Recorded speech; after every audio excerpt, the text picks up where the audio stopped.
Okay, can everybody hear me? We're going to call this meeting to order because I want to honor everybody's time because I know there's a lot going on at this time of the year. So a couple of housekeeping items to start. If you need to use the restrooms back here are being renovated for stock shows. So what you'll need to do is go out the door into the expo hall, turn right, and go down. They're about at the same place as if you were in the Centennial Room, but just on a different floor. Okay? So if you'll remember that, restrooms are out the door and to your right. I'm Liz Adams with CRL Associates. I will be your moderator tonight because Terrence Carroll got a last-minute invitation to the Michelle Obama event, and Maria Garcia-Berry had about 7 things on her schedule. So at this point, what I'll do is I'm gonna be Vanna White and try to keep track of everything. But we'll go around the room, have everybody introduce themselves, and then we'll get straight into it. So let's start with Dave Valetsky. Dave Valetsky, Globeville.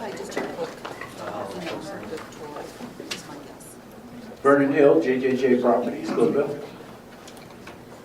John Sopin, Globeville. Kayla Brightsong with the Grow House. Ann Hayes with Westville Company. Jeremy Rowland, Family Environmental. Drew Dutcher, Elyria Neighborhood. Betty Cram, Swansea area. Brad Buchanan, National Western Center Authority. Pat Grant, National Western. Paul Andrews, National Western Stock Show. Juan Veloz, represento Elyria y Swansea. Juan Veloz, represent Elyria and Swansea. Mickey Zeppelin, Zeppelin Development, Globeville and Rhino. Hi, it's Tiana Nelson, Colorado State University. Jocelyn Hiddle, CSU. Mark Rotman, History, Colorado. Marisa Volpe, History, Colorado. Ann Elizabeth, Globeville. Jules Kelty, Focus Points. Susan Aldretti, Councilwoman Ortega's office. Armando Payan, Globeville.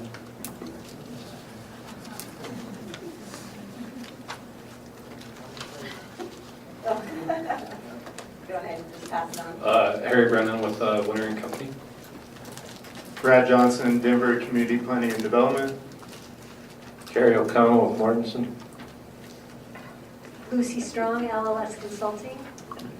Alan Conover, Platte Valley and Western Railroad. Jerry Harrison, Platte Valley and Western Railway. Jay Rankins with MIG, Placemaking Study. Mackenzie Taylor, also with MIG. Andrea Burns with the National Western Center Authority. Marcy Lochran with the Mayor's Office of the National Western Center. Eric Anderson with the Mayor's Office of the National Western Center. Will Chan with North Denver Cornerstone Collaborative. Well, want to just introduce yourself? Good evening, I'm Liz Davis. I'm from the Denver Museum of Nature and Science. Hi, John Grant, Public Arts Specialist. Perfect, thank you. Now I think we're going to do quick updates. I'll start with Paul. Okay, as you can imagine, we're all about stock show right now. We are so close. We are having a very, very good early indication of how we hope stock show to go. Our livestock entries are through the roof. Our ticket sales are significantly ahead of last year. Our sponsorship is significantly ahead of last year. And we have our parade January 10th, and we're already at 100 entries. That's big. That's as big as we really want it to be. We don't want it to be any bigger than that. It takes too long. So anyway, so everything's good. Opening day on the grounds is January 12th, and that is what we are doing right now, because we're 100% focused on all of that. So happy to answer any questions, but it's all stock show right now. Great. Jocelyn? Great, sure. It's all stock show right now for us also. We have a lot of events that we are affiliated with and are participating in and are really excited about in January. I will not, I'll spare you the details, but please do look for CSU when you're here on site. We'll have a couple booths. We'll have Ag Adventure. And we're really excited for the 113th. Is it 113? It is. Excellent. Put that into you right now. There you go. 113th Stock Show. Just a couple notes, our design processes continue. We'll likely be coming to you all for your thoughts and comments on those in early 2019. But in the meantime, enjoy the Stock Show. Thanks. History Colorado last weekend had the opening of the Ute Indian exhibit. We'd love to invite you guys over there to check it out. We had a great opening and I'd love for you guys to see the great things we're being able to tell about our friends over on the Ute reservations. I'm Marisa Holby again, and just to follow up with the Neighborhood Memory Project that some of you have been involved with or heard about, that engaged over 30 residents of Globeville, Elyria, Swansea neighborhoods. We are working to get those on an online platform under We Are Colorado through the History Colorado website, so just stay tuned for that. And we are also staying in contact to see how we can continue this work. Thanks. We'll go to, oh, John? I want to add something to John. Oh, let me give you the microphone real fast. Please. There you go. On behalf of the people that weren't able to, I want to express a deep sense of gratitude and thanks for that effort, from when you started to the culmination at the Grow House. And also grateful for them hosting that facility. I just want to say that this is a step that started several years back, and I'm glad that you guys stepped in for it. But it's not the culmination, it's just the beginning of things to come. Thank you again.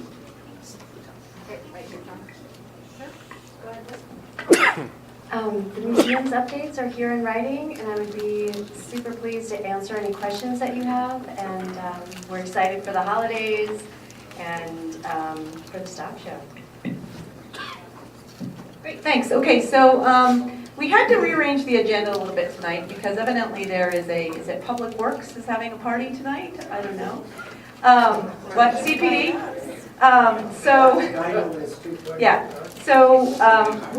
We're going to do the review of comments of the design standards and guidelines first, so that you guys can make your presentation and hear comments and collect information and then head off to your celebration. So just accommodating those needs. So we're going to start with Jay. He's going to talk about the handbook and then we'll move into the comment process. Yes? Yes. Great. Good evening, Jay Rankins with MIG, just a reminder. So we wanted, this actually agenda item appears pretty late on the agenda. It's down under phase 1 and 2 updates. But we thought that it made sense to talk about the handbook in conjunction with the design standards and guidelines. So we'll start with just a 3-4 minute presentation and then we're going to open it up to your comments and discussion on the design standards and guidelines. So as a reminder, there's 3 major pieces that are going to influence the design, the uses on the site, the look and feel of the campus, in addition to all the great work that you have all contributed to over the last year and a half. And then if you go back to the master plan, which is ultimately our guiding document, several years further. But the zoning, so we talked about the zoning code, and so that is CPD administers that item. The design standards and guidelines, which will be the bulk of our conversation this evening for this first half an hour. And so that is CPD also, that's Community Planning and Development, CPD. So they are administering that document as well. And then the handbook, the design handbook, which we'll talk about right now, which is Saddle, which Eric and Brad, I believe, provided an overview at the last meeting about Saddle and their role. The design handbook basically is organized around character areas. So whereas the design standard and the guidelines is the document where you had a chance to review over the last week and a half, 2 weeks, is organized around topic. So lighting, buildings, open space, right? So sort of topical organization. The design handbook is organized by character area. So it starts out with an introduction, like most of these documents do. It goes into the campus framework. So all the work that was done in placemaking, showing the connections to the neighborhoods, the connections to the riverfront, looking at utilities and different constraints, looking at the opportunities for major entries and gateways, community gathering places, event spaces of different scales, what those look like. All of that goes in the campus framework. So those are big kind of overarching campus-wide I guess, diagrams and maps and things. Where possible, we show the entire campus in the design handbook, but there are unknowns related to the triangle. So we try to show major connections there, some major kind of land use bubbles and things like that. But obviously there's more specificity available for phases 1 and 2 because of all the work that's been done over the last year and a half plus. We then go into some general campus design. Again, more specificity than you would put in the design standards and guidelines. Again, if you remember, there's somewhat of a formula for how those are composed, the design standards and guidelines. We want them to be in sort of analogous to design standards and guidelines that would be available in other parts of the city. Obviously, the actual direction provided by those is going to be different for this campus than, say, Arapahoe Square or Cherry Creek North, where we have some of these documents. But again, the structure of those is similar. So here we want to get much more specific about specific public spaces, about the riverfront. So whereas the document that we'll discuss here in a second is, well, obviously there's one riverfront, but the document's written in such a way that, well, any riverfront within the campus, as if there would be a new riverfront, with these design standards and guidelines would apply. Similarly for buildings, there's more general about all buildings and they must abide by certain standards, and then there's suggestions in the guidelines. So in the handbook we're going to get much more specific, and then we march through by character area. So those are those different geographies that actually appear in the design standards and guidelines. So we'll go a deeper dive into those. What is that character? And what are the specific spaces and buildings and connections and roadways within each of those? So you may have been, and I'm just guessing because I've chatted with a few folks over the last couple of weeks on this, you may have been a little frustrated that all this cool stuff you've been seeing over the last year and a half, that our team and other teams have been contributing to phases 1 and 2 don't really appear in the design standards and guidelines, right? So the specific design of a plaza or the design of Betty Graham Drive, that will appear in the design standard or the design handbook. So we march through the character areas, festival grounds, so that would be all of the equestrian facilities, the livestock facilities, the stockyard event center, the innovation campus, so those would be the CSU facilities, the legacy building, Betty Graham Drive, the entry to the large plaza between the buildings, the riverfront, maintenance and operations north of the rail, the Triangle North area, Triangle South, South Campus, and then Elyria-Swanson Gateway, which is the area near the rail station. There will be much more specificity, obviously, for phases 1 and 2. So the one where you see the little orange bracket next to the floor at the bottom, those will provide some guidance, but it's going to be more a general kind of description of the character area rather than talking about the design of specific buildings, since we don't know what those will, or where those will be yet, what the relation to each other will be yet. So those would be updated moving forward. A few sample pages for you really quickly, and then we'll turn it over to you. Character area introduction. So we'll go through existing photos, some precedent photos, renderings for the different character areas, show where that's located, some more detailed discussion than is in the design standards and guidelines. And then you're actually, I know it's really faded on here, that's kind of intentional because these are draft renderings, but there'll be very specific renderings that we're working on. Those are going to be actually sort of unveiled at Stock Show this year, a bunch of the really detailed renderings showing what the buildings are going to look like with a lot of the major streets. And so we'll zoom in on each particular feature. So that each building, each open space, each street, each pathway will get a zoom in. There'll be precedent photos as well, and then intent statements, similar to the design standards and guidelines, but much more specific to those particular elements. Then there's information about the spaces within those character areas that I was just talking about. So all the different features from the water tower to the sheep bridge to the pedestrian or to the multimodal bridges crossing the river at 51st and Betty Graham to the pedestrian bridge over the rail. And then I guess that's my last one. And so that is the overview of the handbook.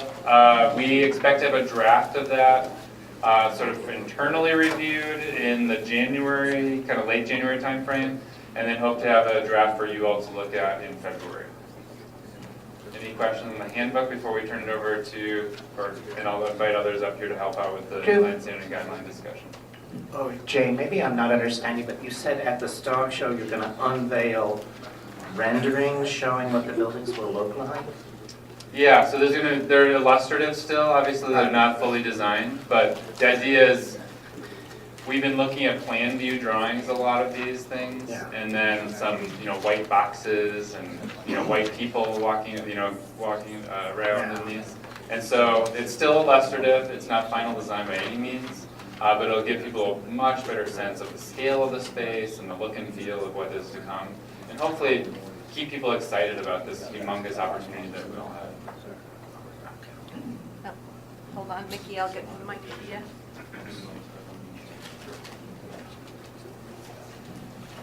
Is the handbook primarily for the architects or designers, or is it for some public consumption, and how do you plan on using that? I have some questions.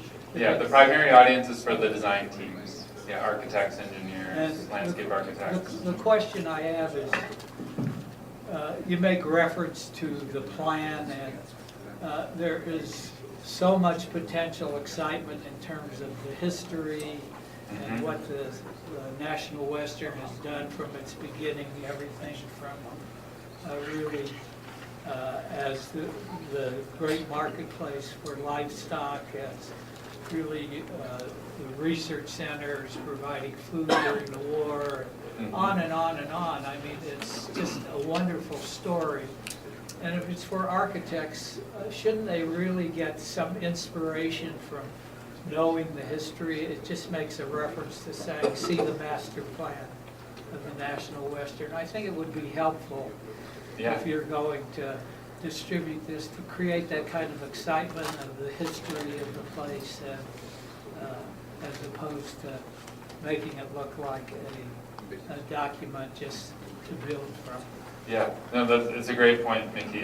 So we're tackling that in three major ways. One is in the introduction to the document. We are speaking to the mission and the vision and highlighting some of the key aspects of the master plan there, and then making reference to your point. Second is making reference to that document, as well as all the other documents that we've produced, the master plan and other contextual pieces, the neighborhood plans, so on and so forth. And then the third is, as we march through those different character areas, we'll actually be calling out some of those interpretive opportunities, some of the way, some story, some of it's physical, but the history and culture of the place will be called out by character area as well. And will that be presented to the audience in terms of walking through these spaces? I mean, there are a wonderful chronology or history as you walk through, and things like petting the animals or where the auction is, any of that. You don't get that feeling from the document that we have here. Definitely not, yeah. Yes, the handbook will do a much better job of that, and then it'll reference the cultural plan, an interpretive plan, the master plan. So yes, it'll be interwoven as well as reference these other great resources. And in the final page of the book, it talks about the process of review. And the design standards and guidelines that you were and how they're then basically following them. There isn't much emphasis on innovation. I mean, if you were to do a research building, it may be a total glass building 10 stories high, which basically is the kind of environment that you may want to be able to look out at the campus and things like that. Yeah. Is there some emphasis to basically inspire people to follow, to understand that there are standards, but understand that you may have to come up with a total physical differential than what the document is expressing? Yeah, so that very first slide that I had after the intro, again, it's meant to be a companion with these other documents. So what you're referring to is the design standards and guidelines, that middle document. But to paraphrase Brad, and hopefully I don't do him injustice here, the design standards and guidelines kind of set the minimum bar, right? Like it's sort of, you have to achieve these. The handbook is setting the aspiration. So yeah, the intent is in conjunction with each other, it results in really great design. Thank you. Hey. Long ago and far away in our conversations, and I don't remember who set this in motion, but somebody said, go ahead and email us examples. This is kind of to reinforce what Mickey's saying. So he sent some examples. Email some examples of things that you think will work from anywhere in the world, the cosmos, whatever. Anyway, I just kind of like to reactivate that as if people want to do that, to reactivate it as a possibility of sending the team illustrations, even of components that have to do with use and design and that. So I thought that was a good idea at the time, and I don't know if it exists anywhere in any database, but though anybody, I've collected a few things, I'm waiting for the right moment, and if there's anybody here, especially people that are paying attention to what they would dream, what their greatest excitement is about something that could appear on this campus, and how can it be in a building, or how can it be, what would it look like from the outside? And I mean, you get online and you look at the best architecture in the world, or the most, do Google stuff, look, there's amazing things on there. But anyway, but I have a simple question. Can you give a definition of character area again, so that I don't quite know how that is defined, and then how the border is decided between. Yeah, so the character areas were actually something introduced. They're not the same character areas, but the character areas were introduced in the master plan. When the site plan was redone, those boundaries were redrawn to correspond with the kind of new configuration. So they're a little bit artificially implied, right? Like they're not political boundaries or anything like that. And there's going to be some blend from place to place, but the idea is that the equestrian barn and the livestock barn area would have a different feel than, say, the CSU facilities along Betty Graham Drive, which will have a different feel than the open space along the riverfront. And then different portions of the triangle. So they all relate to each other. It's meant to be sort of, there's an umbrella over the campus, but then having the ability to have kind of unique identity and sense of place within each of the character areas as well. And AE, those are on page 13 in the document. Thank you. I've read them numerous times, I'm sure you did. And I'm trying to figure out kind of what the root of the concept is. But it helps to know that those aren't hard boundaries, and there's a utilitarian element, and so therefore the design can have a sort of cohesiveness. I was trying to match up those two. Yeah. Design across the campus. And then if I can quickly respond to your first comment, I think it might have been actually what Brad was suggesting maybe 2 meetings ago about sending ideas about programming and all the different things that could happen. But if there's things about the physical form that are related to that, absolutely send them our way or send them through Liz. We'd love to include those in the handbook. Great. Absolutely what Brad was doing is inclusive of that. This had to do with physical utilitarian. Yeah, we would love it. I didn't know if there's a database already somewhere too. So now we're going to move to comments on the, I don't know that there is no presentation for the review and comment on the design standards. No, there's not a presentation. Nope. Yeah. And then we have Eric, potentially Brad, other Brad, Harry from Winter and Company, Mackenzie from MIG. We're all here to help answer questions and take notes diligently on any comments you have. Yeah, she has it.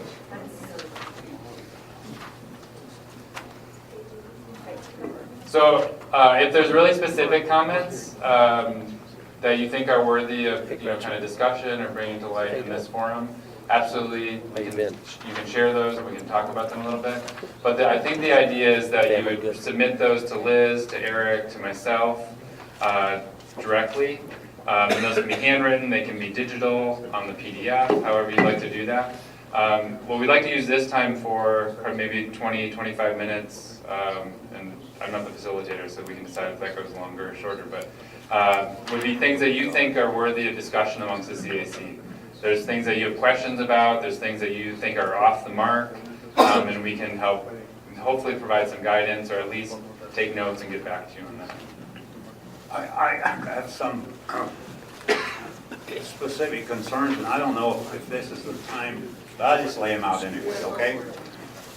Along the lines of what Mickey said earlier, I see this entire effort as a wonderful opportunity to depict the entire Western heritage in reality. Tell the truth in your design and whatever story that you want to tell, but for crying out loud, make it true from the beginning, the original inhabitants in this entire Platte Valley, before the first settlers arrived. There's no way you can get around the fact that this area had been abused, was used either by need or greed. Mickey mentioned the history part of the warriors. There was definitely need then. It's a wonderful opportunity to document and portray in your architectural designs in it all the different ethnic groups, from the original inhabitants till the year, 100 years from now, as to who is going to be here, who's going to live here, who's going to use it, who has and everything. I think, and I can't document this, I just tell you from my personal experience, I believe every ethnic group has been represented in one form or another, either as part of the effort itself, as former employees, the rich culture of the Eastern Europeans, to the people that raised out of the slaughterhouses that became the next generation. And this is part of the history. This is true Western history. As to what we have today, you need to tell the truth about the impacts of government and some terrible bad decisions that were made that caused the environmental damage that we have to live with today. As I said, either by need or greed during the war years, it had to be done. But we're at a point now where we get more conscientious about what we do and how we do it, so that future generations won't make the same mistakes that we had to live with. Hopefully that can be reflected. So in the design, I'd let maybe Brad, if you don't mind, chiming in as well. The design standards and guidelines, again, is an administrative document for use by the city in the review process. So my understanding is typically that would not be included in the design standards and guidelines. That's why I wanted to make sure that you're aware that the handbook is coming as well. There's a strong interpretive element that we're including in the handbook, both integrated throughout those character areas, and then as an appendix, we're doing an interpretive plan in essence, which gets building on what is documented in the cultural plan and obviously makes reference to a lot of resources as well. But Brad, if you wouldn't mind speaking to sort of what the content is normally in the design standards and guidelines. Well, yeah, I think, Jay, I think you said it pretty well overall in general anyway, but imagine this is a regulatory document, these design standards and guidelines. There's going to be somebody that when an architectural design comes in, they're going to be checking the box. Does it meet it, does it not? Very similar to zoning. It's a little bit different in the way that you have to interpret it, of course, because it's not hard line numbers. Some of that background, there's opportunities to put that information as sidebars, I think, in the document, but as a regulatory item, typically that wouldn't be included as a, you must do this before you meet it and before you're approved for your project. So that's the beauty of having the handbook and having those kind of inspirational ideas in there, and then allowing the flexibility when designers come along to implement those ideas, as appropriate in a building or in a plaza or whatever the case may be. I just want to make sure it gets done. I don't care who does it or what, at what stage, but it needs to be done and it has to be truthful. Sounds good. Thank you. Because if the city's gonna do it, I mean, we're the city. No, you can't say And the promises that we made to the public, when we asked them to vote for 2C, need to be reflected in what you do. And there's no getting around it. Absolutely none. Otherwise, there's gonna be a change in administration.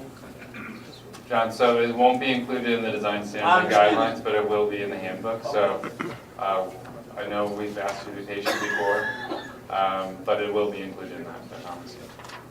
I told you I'm aging on this job. I just wanted to support John's comment, or his idea. I love and Mickey's, I think too, of incorporating the history of it, and I recognize that it's not totally falling within your question. I think it would be interesting if you captured I think GES is one of the most interesting neighborhoods in the entire Denver metro area. It's fascinating in the history, interesting three neighborhoods, thank you, Eddie. It'd be interesting to look at too, as this area is developing, what was happening in the rest of Denver. Denver grew along Colfax too, so linking it up with some of the histories elsewhere in the city and giving it some context around that. But I think you have a great idea, John, and I just want to say I support it. So. Well, if I live long enough, I'm gonna make sure it's implemented. I'm sure you will. Okay, Betty has a comment? I don't know how many of you have been involved as much as I have in interviews and talks, and especially kind of started a lot when Judy Montero was here. We had groups to get together and family history. In my family history, my gosh, I got stories. My great-grandfather spoke to Chief Niwot himself. And I imagine if you dig around in some of the family history around here, I think it would be the greatest thing. And I think we just finished giving Grow House a really nice group of things. And it was very, very informative. But I think people got family history in their wills or in their backgrounds or whatever they have that need to come out. Thank you, Benny. Great. Susan? Well, I guess I just have a question. Yeah. Is this as detailed as it gets? No, that's the point. So the design standards and guidelines are one piece of the puzzle. Okay. There's a design handbook that gets much, much more detailed and much more specific. So as far as materials that can be used, colors? Yep. Wait, And hold on. we're not going to get to a point where we say you have to use this specific material, Okay. but it will narrow the options pretty significantly. Okay, we got Brad.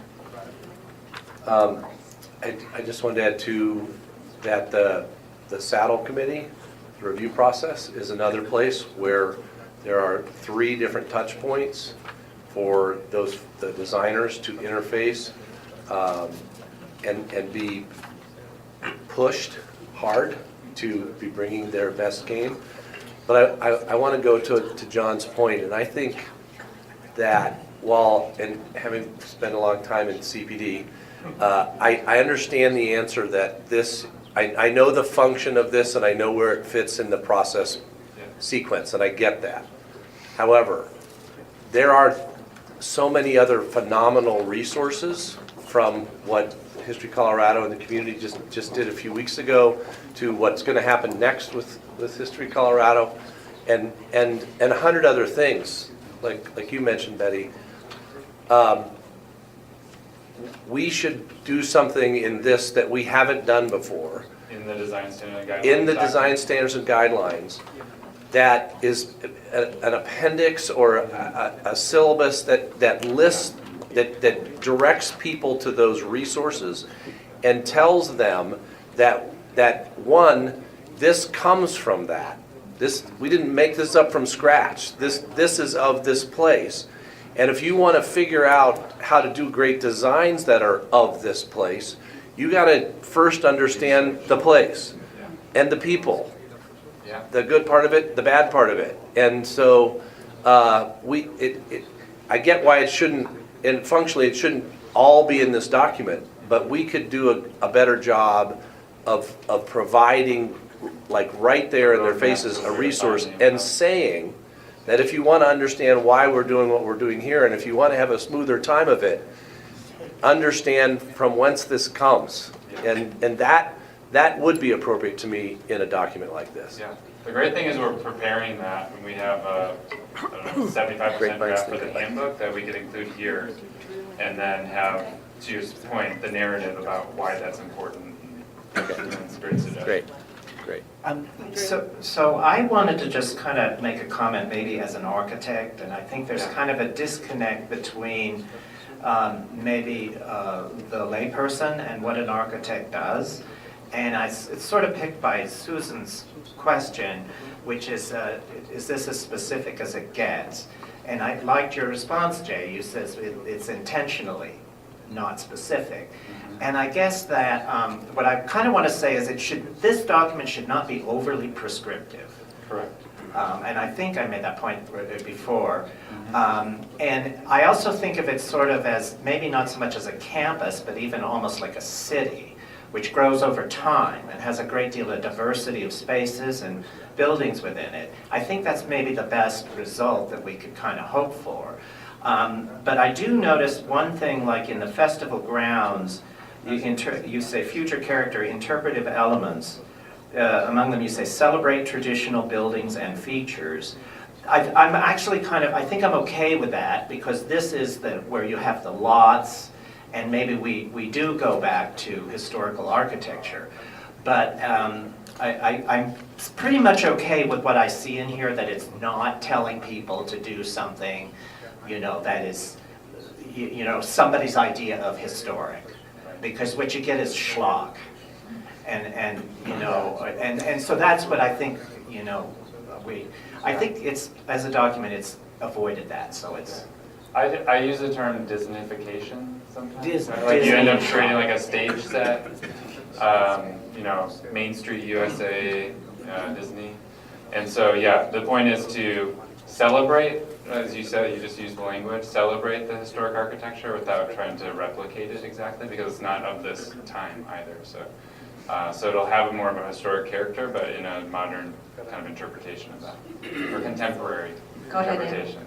So I just wanted to further what Brad was saying, where you said perhaps what we can do is point people to resources about the history so it can be captured. I guess I wonder, then it leaves up to interpretation what that history is, and I wonder is there a document that speaks to what John is talking about, where it has the good, bad, and the ugly of the history laid out in a way that people they don't necessarily have to go to 20 different resources and try to put it together, because they won't do that.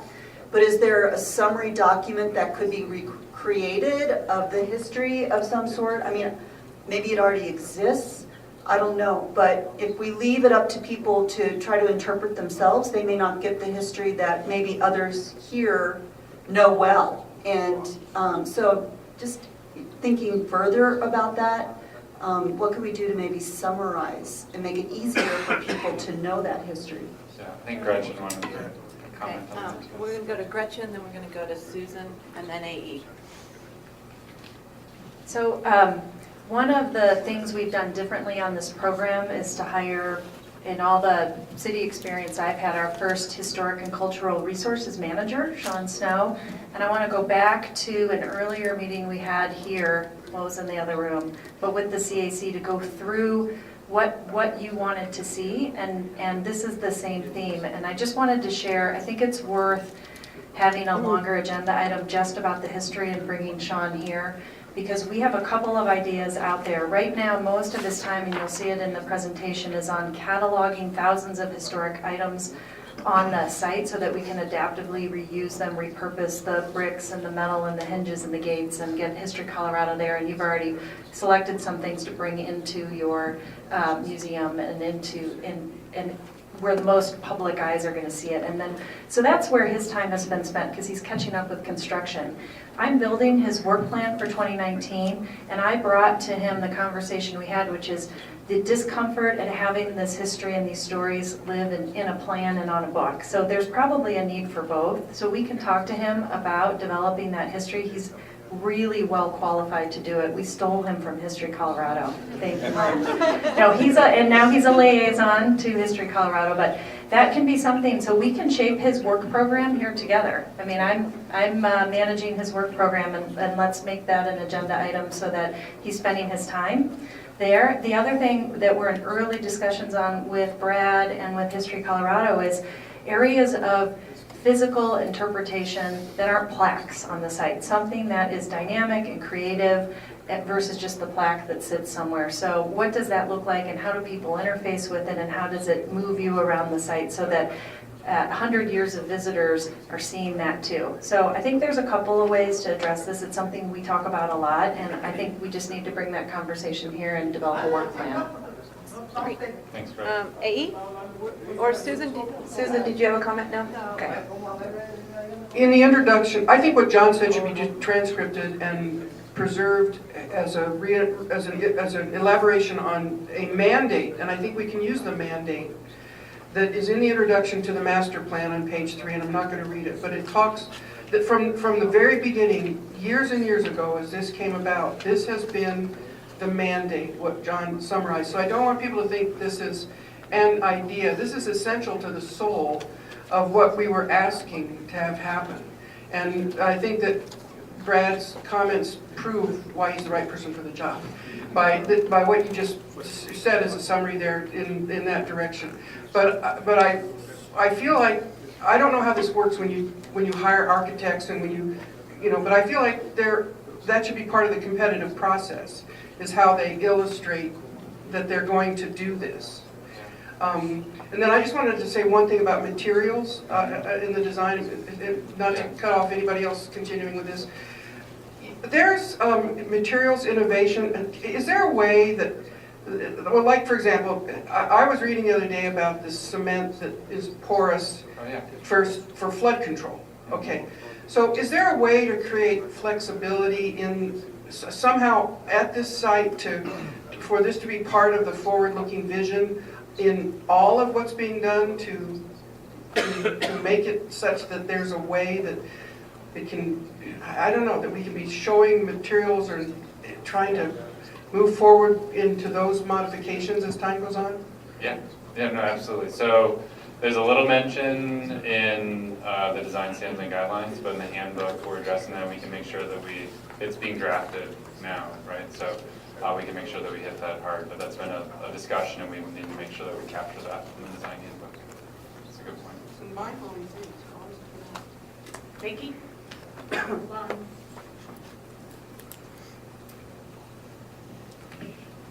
I realize the document is mostly about building and building materials. I think it needs a lot more about people. I mean, I think if we're looking at, for instance, looking at operations, I mean, there's nothing about a place where there's a place for the people who work here, or a place for people who,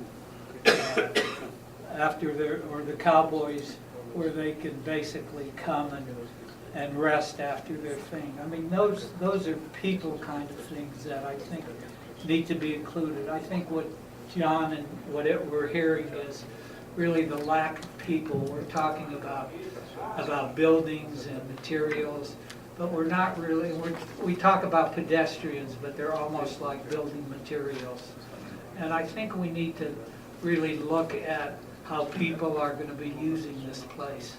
You know, the idea, I think one of the things that always stands out in my mind is really seeing young people or other people basically have these animals and groom them and care for them, and really, so there should be somewhere where it's kind of the people-animal place and note it, as opposed to saying that someday that may appear.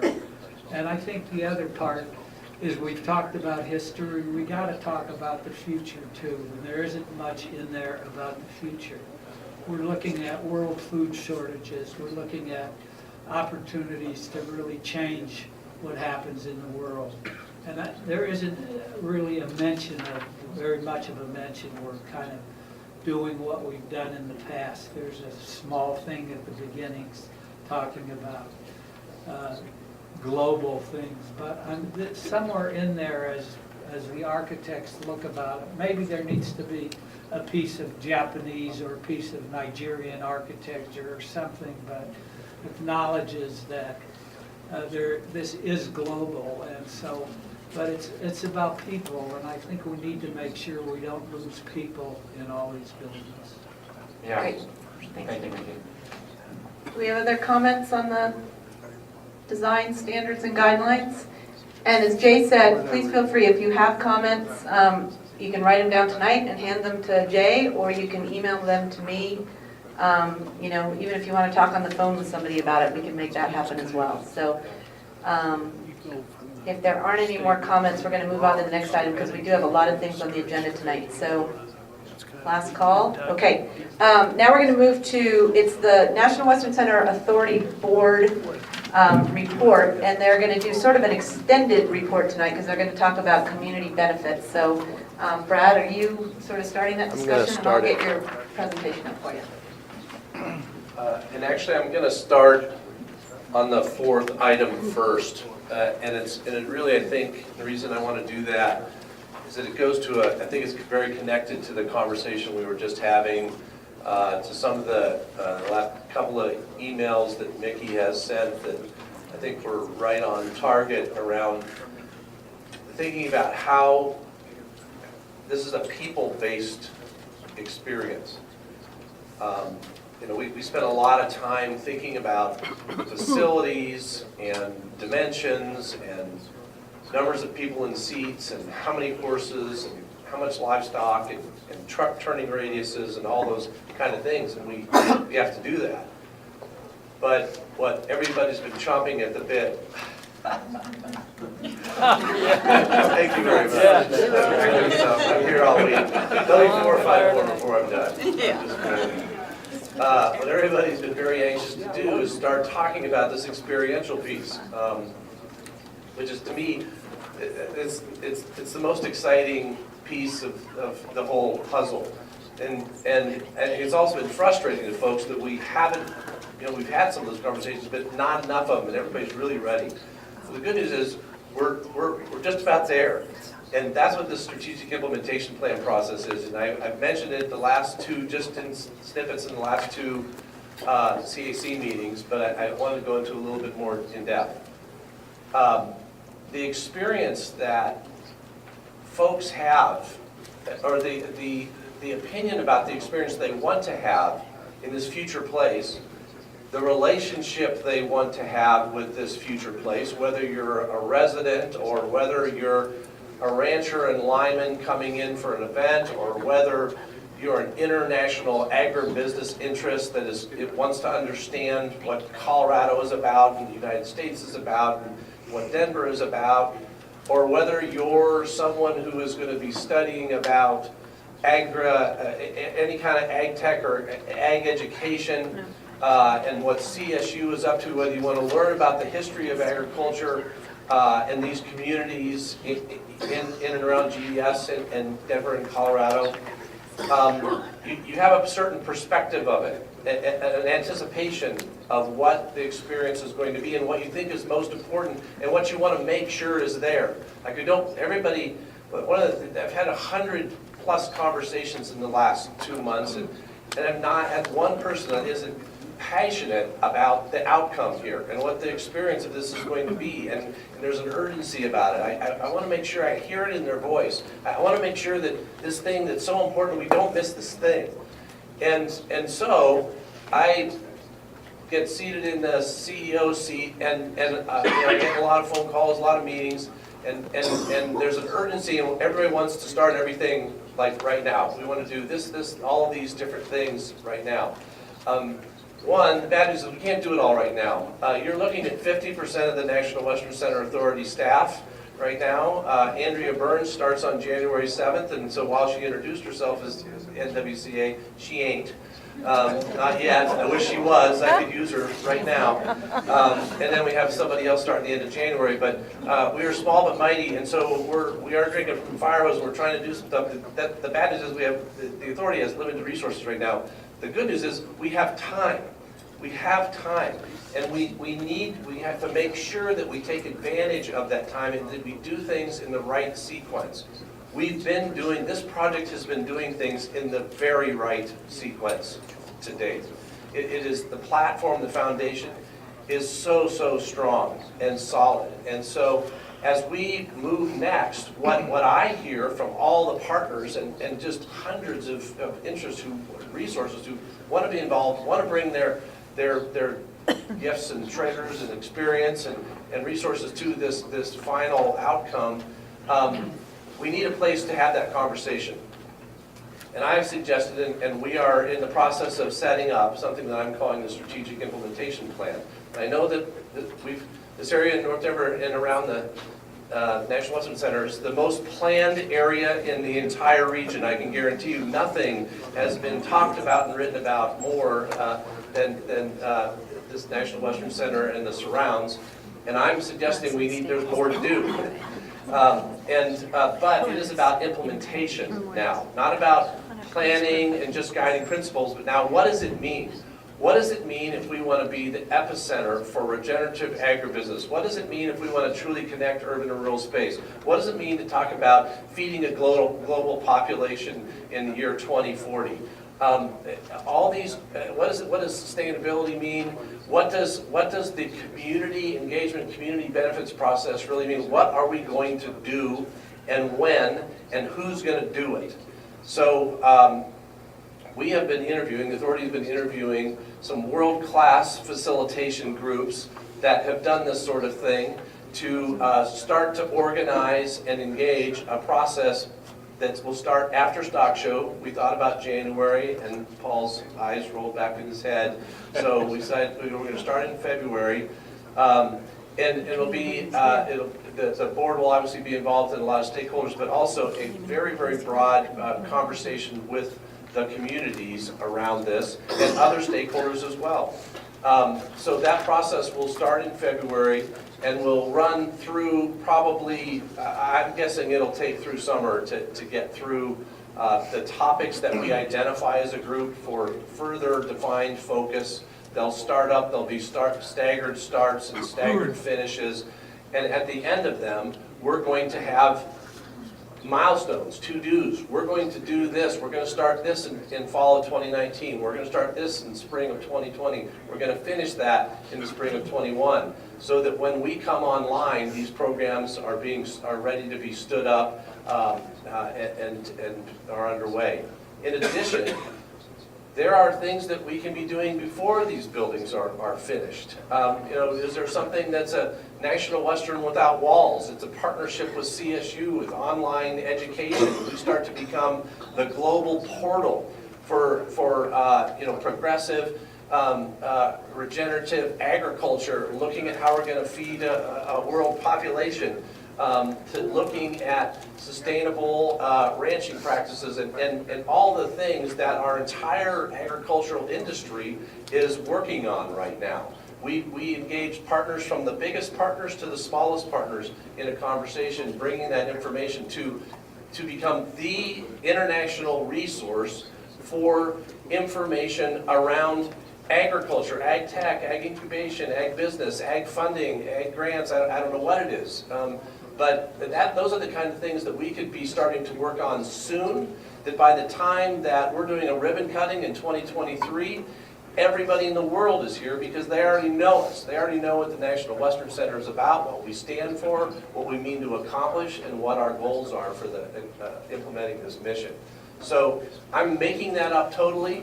There's 1,000 other ideas, 1 million other ideas, and that's what we want to uncover. We want to get everybody to hear everybody else's ideas, because there are a lot of people talking to one other person about what their idea is, and they both go, yeah, that's a great idea, except nobody else knows it. And then when they hear that somebody else is talking about something different, they go, wait a minute, I thought we were doing this over here. Well, we got to get on the same page, we got to calendar it, and we got to figure out what resources we need, and then we're going to go get them, and then we're going to do it. So that's what the next 5 years is about for the National Western Center Authority, is to start to stand up and fill our fill-it role of programming and getting into operations over the next number of years. So I wanted to talk about that just to give you a sneak peek. You'll hear a lot more about it over the next couple of months, and we'll have a kickoff event sometime in February. We don't have a date yet, but that's what's happening. Any questions or comments on that piece right there? Okay, if not, I'm going to jump into, and you can ask, interrupt me after if you come up with a new idea. We're going to have a conversation around sort of update on where we are in the community benefits conversation. Monique, I think I saw Monique come in. Monique, Liliana, and Pat, do you want to speak to? We can bring up the. I want to bring up the mission statement slide, which is the last slide in the on the deck.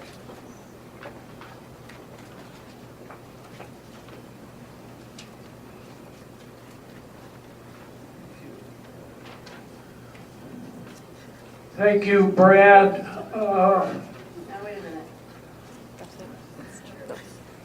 Let me give a little context first while Liz is doing this.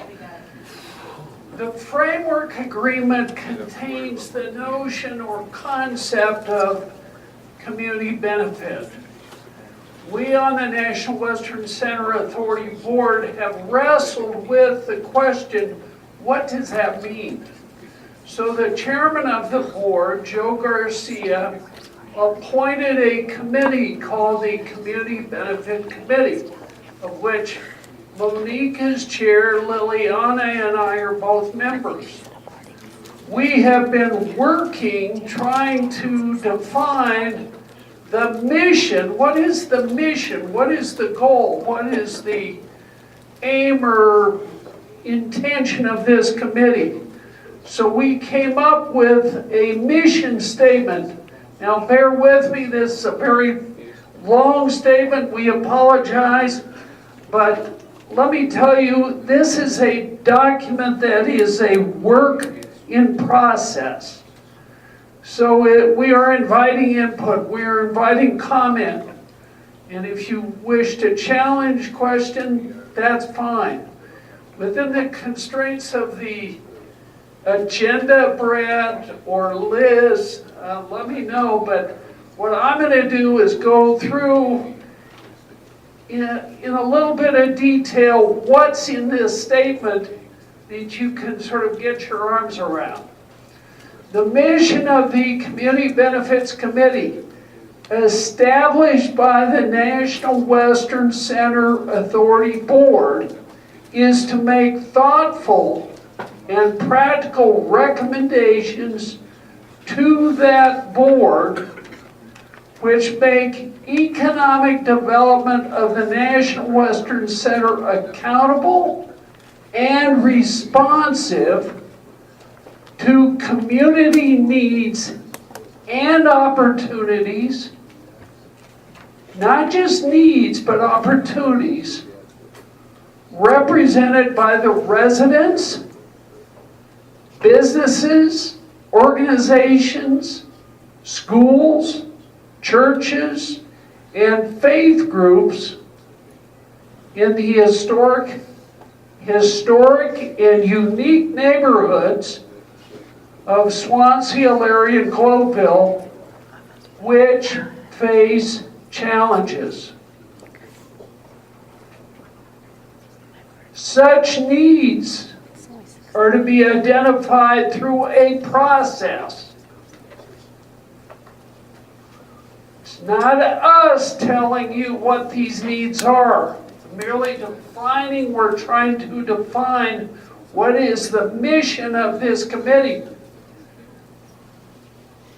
Such needs are to be identified through a process which is fair, equitable, inclusive, democratic, and sustainable over time. These recommendations must give credence to the benefits received from these neighborhoods and the financial support of the National Western Center. That phrase is really important. What that means is, it is not merely a statement of what can the National Western Center or the National Western Authority Board bestow or convey or transfer, as Brad Buchanan spoke in a meeting today, to some entity, but it is a two-way street. John Zopian has said that on our board. These communities have something to give. They have something to share. They want to share in the responsibility.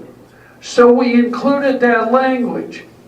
These recommendations must give credence to the benefits received from the neighborhoods and the financial support for the National Western Center from the City and County of Denver and State of Colorado. However defining we are as to the scope of this community benefit concept contained in this framework agreement signed by the City and County of Denver, National Western, Colorado State University. However that is constrained, we've got to remember and give credence and respect and remember that it's not just the City of Denver that's granted and conveyed and committed monies and support. It's the State of Colorado as well. So when we think about how do we define what these community benefits mean by way of needs or by way of opportunities, we've got to remember that our accountability stretches not only to and through the board and to the community and neighborhoods, but also to the state as a whole. Comments, questions, Liliana or Monique? Happy to. These ladies are terrific. They've been working very hard, and I think they're better probably suited to field questions than am I.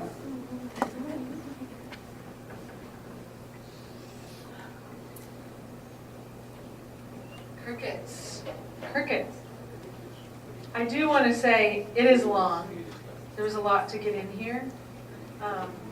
If we add a whole lot, we need to take something away.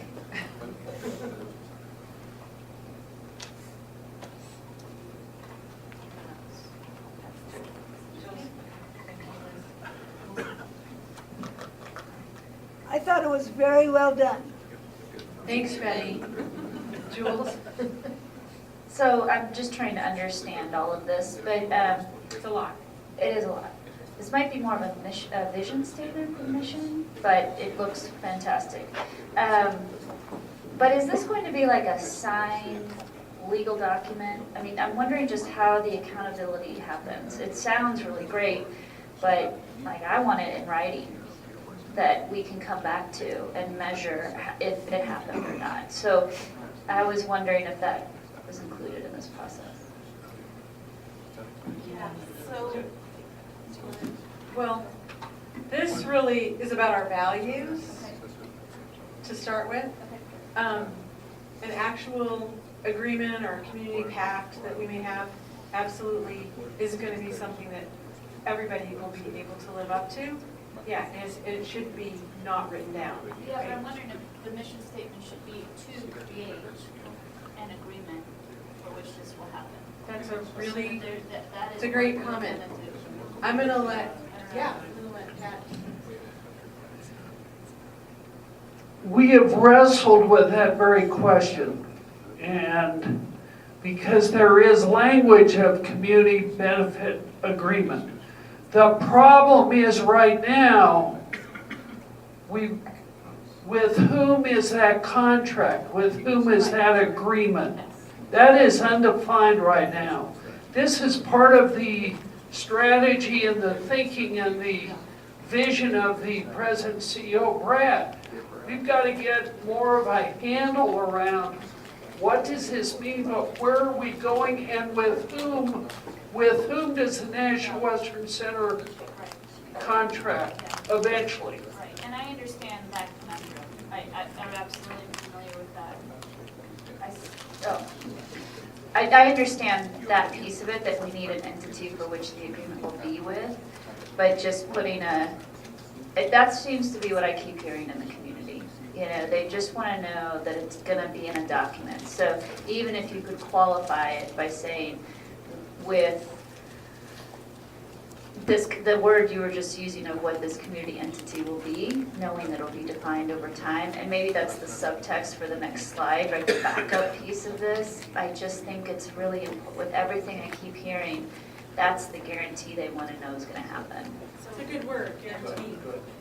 I was just going to say the other reason why we didn't make that explicit connection is that our work encompasses more than just the community benefits agreement. So it also will encompass the work around the community investment fund, which is connected but separate. And so, I mean, we could easily figure out a way to include both of those, but we just didn't want to limit. Yeah. So that's a little bit, we wrestled with that same question of, do we just say this is what we're going to do, but we felt the work of the committee is more broad than just the community benefits agreement or package, whatever we want. And I think you're asking exactly the right question, and I think everyone is asking sort of, okay, so what's next? What are the things that we need to do to accomplish that?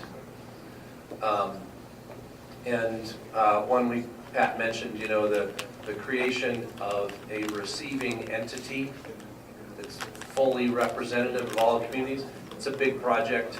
I mean, that's the conversation I think we need to start having is how does this go? For the authority's potential resources, whether it's revenues or other opportunities that the authority can generate to share with and partner with the communities. Those things today, although I think people maybe think there's general sort of buckets of them, we do not know what they are yet. We certainly don't know what the magnitude is going to be. That's going to happen over the next 2 to 3 years when we start to figure out what our campus-wide energy production approach is. Is there a revenue stream there? Our data, campus-wide data and technology, is there a revenue stream there? Those are all possible discussions to have that would fund into the authority's community investment fund. The community investment fund won't be directly distributing or choosing where those dollars go. That is not for the authority to decide. That's a community decision. So am I understanding correctly that the financial benefits coming out of here will not be realized until 2 or 3 years from now? Is that more than correct? Okay, so that, sorry. For 2, 3 years, so I'm We just. won't have anything opened Right. 3 years. Well, there And is, actually so, 4 or 5. I know, and you and I are both new to this area. I guess the other thing I've noticed is that so much of this is the 2 to 3 to 5 years, right? It's difficult. But there's millions of dollars being poured in right now. And so is there a possibility in this conversation to say, how can we get some of that money right now to the community? Because it's very obvious there's millions being poured into it. I think that's my sense, is that they can't wait 2 or 3 years. Right. They've already waited 15 to get to this point, right? So is that going to be included in this conversation, or is this just planning for the benefits we'll see in 2 to 5 years? So the slide deck that I'm going to go to next actually is the current and ongoing benefits that are happening right now, because I've been hearing also from lots of different places that there was stuff going on. And for the last month, I've been collecting them together, and that's what I'm going to present in 3 minutes. So that's that. But there are other opportunities. These are the ongoing benefits, current ongoing benefits with the partners that are immediate to the National Western Center. There's a lot of investment happening all around our city and certainly in and around these neighborhoods. That's why I am suggesting that it is urgent to stand up this receiving entity, because I fear that the neighborhoods are missing and will miss opportunities between now and when the authority is generating opportunities and revenues. That I worry about that. And so this discussion is much bigger than just a community pact between the authority and the communities.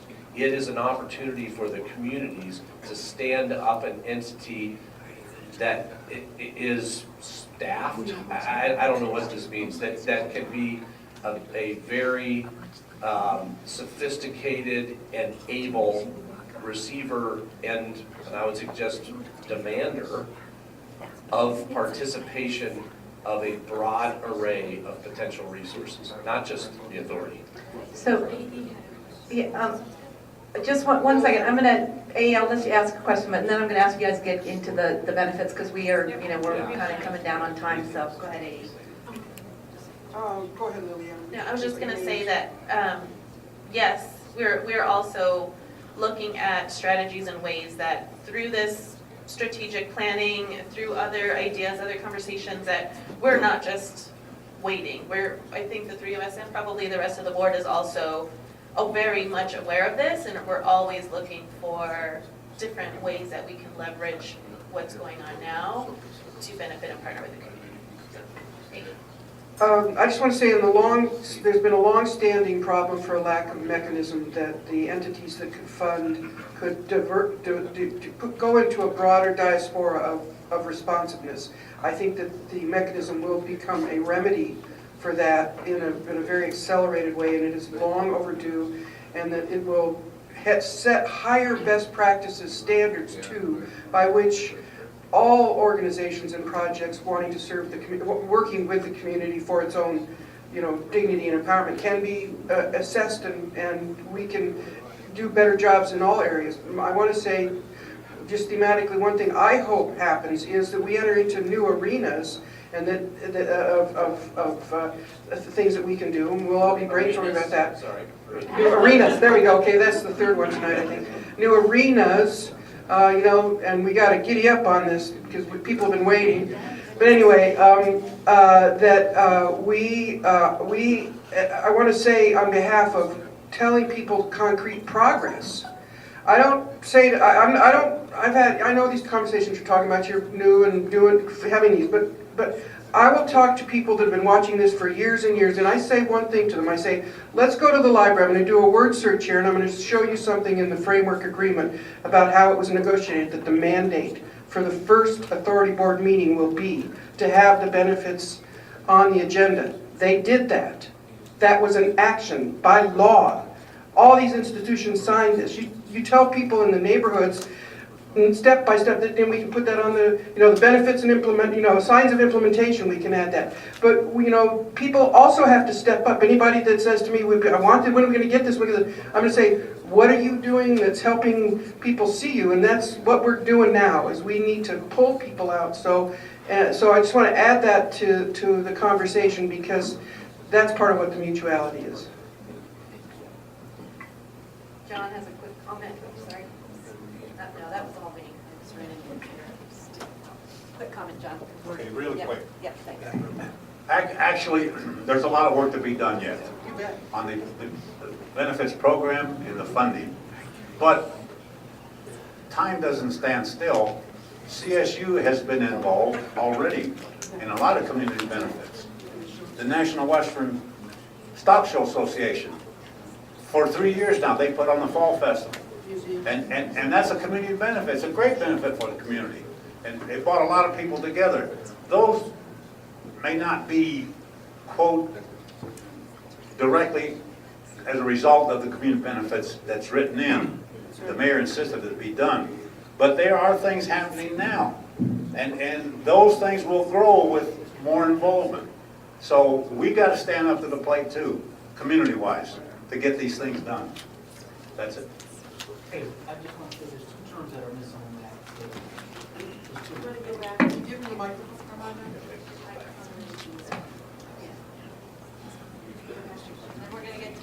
There's 2 terms that are missing in there from my perspective. One is modernization and preservation. You talk about sustainability. One, you get a project up and running. How do you sustain it? How do you keep it going? Second thing is modernization. The National Western is going to bring the Olympics to this site. How do we modernize this community benefits agreement to stay in concert, sustain pace? The third thing, how do you preserve it? Those things aren't even there. And you'll explain to me, Monique, how you're going to get there.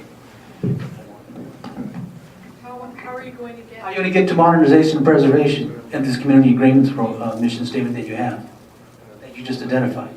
I can't answer that right now. Yeah. But the reason, there's a lot of discussion about almost every single word. The word historic is there, and that really had, that was that discussion about preservation, was that we wanted to make sure that we acknowledged. We're not preserving that. I mean, we don't even have scholarships for our kids. The National Western has scholarships for agricultural kids. We don't even have scholarships for our kids here in 80216. These kids don't even get a chance to go to post-secondary education because there's no funding cycle for that. I'm saying this as a framework to help elevate these poor kids and give them an opportunity. I'm talking about these kids right here. They're born right now.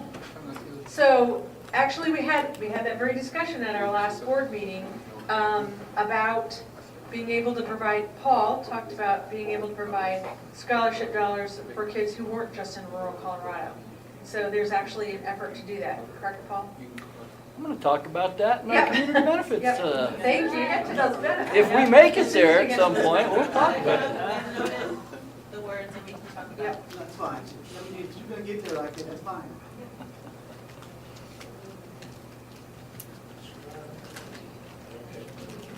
Okay, so what we're gonna do.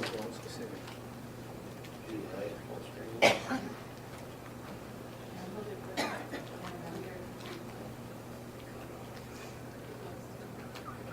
says full screen mode right there. Okay, check. Okay, so there's gonna be a bunch of folks, and you can start to line up because we're gonna try to do this pretty quickly. Paul Andrews, you're up first. We're doing this by partner. Talk while you walk, Paul. Okay, so community benefits that are currently occurring include, are you the clicker? Who's the clicker? Okay. Okay, so we've given you a pretty high level here, but I do think Armando has a timely comment here, and one that we would support. So currently, I don't know whether you all know this, but this meeting is costly, but we have been funding it for 5 years. And so we're continuing to fund it because we think it's important. We started it. We hired Maria, and Terrence is on our board. And so that is going on. Now, the 100 scholarships right now that we're giving out, which is $500,000 a year, those go up to schools. And the schools have an interview process, and they interview kids that are in agriculturally related fields or medicine that then go out to a rural community, okay? So they could be kids from any zip code, but they have to be in those disciplines, all right? What Pat and I are talking about is future, and I would say next 6 to 8 months, so not a long time, is thinking through how we can provide a certain number of scholarships that are Denver specific and potentially GES specific each year as well, okay? So you have it on record, we are looking at that, and I can tell you something is going to happen in the next 6 months relating to that, okay? We obviously put on Fall Feast. John has talked about that, Liliana has talked about it. We've been in it's either our 3rd or 4th year of that, and it continues to grow. We'd love to see about 5,000 people come to that. Right now we're at about 1,000, between 800 and 1,000, but we want to work with all of you to try to grow that number because, again, it was our way of trying to do something prior to Thanksgiving that was impactful. I mean, if you think about Daddy Bruce, right, and his Thanksgiving meal and so forth. And God rest his soul, he's not with us. But we would love to build this into something as big as that. So the numbers, I don't want you to all think we've got a cap on anything like that. We don't. 5,000, 10,000 people. Put us on the front page of the news and feed 100,000 people. We'd love to do that, okay?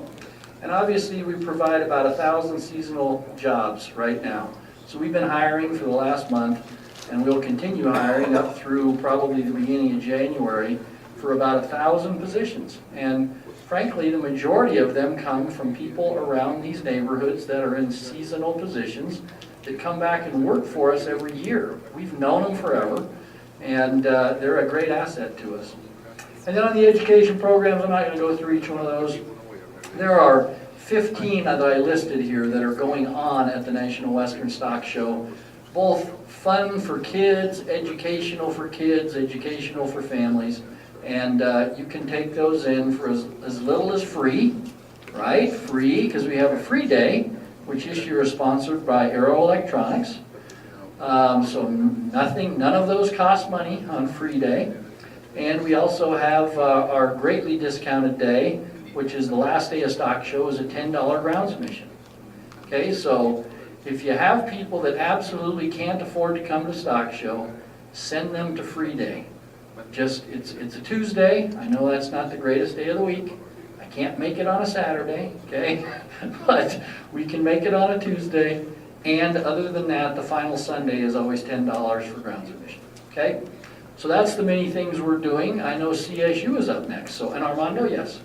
I think CSU might be able to address this comment. One of the things I'd like to see on there is an urban 4-H club with kids, and specifically or explicitly for GDS, to get an opportunity to participate in the urban 4-H. Well, the 4-H experts are the Colorado State University Rams right here, so I will hand it over to Tiana. Thank you. All right, very efficient. Thanks. Hi, everybody. I'm Tiana. I'm with CSU, and just have a little bit of an overview slide here, but I just want to say we've been in a position of just trying to kind of sit back and listen to the community and understand what it is that the organizations and the community members are wanting out of CSU.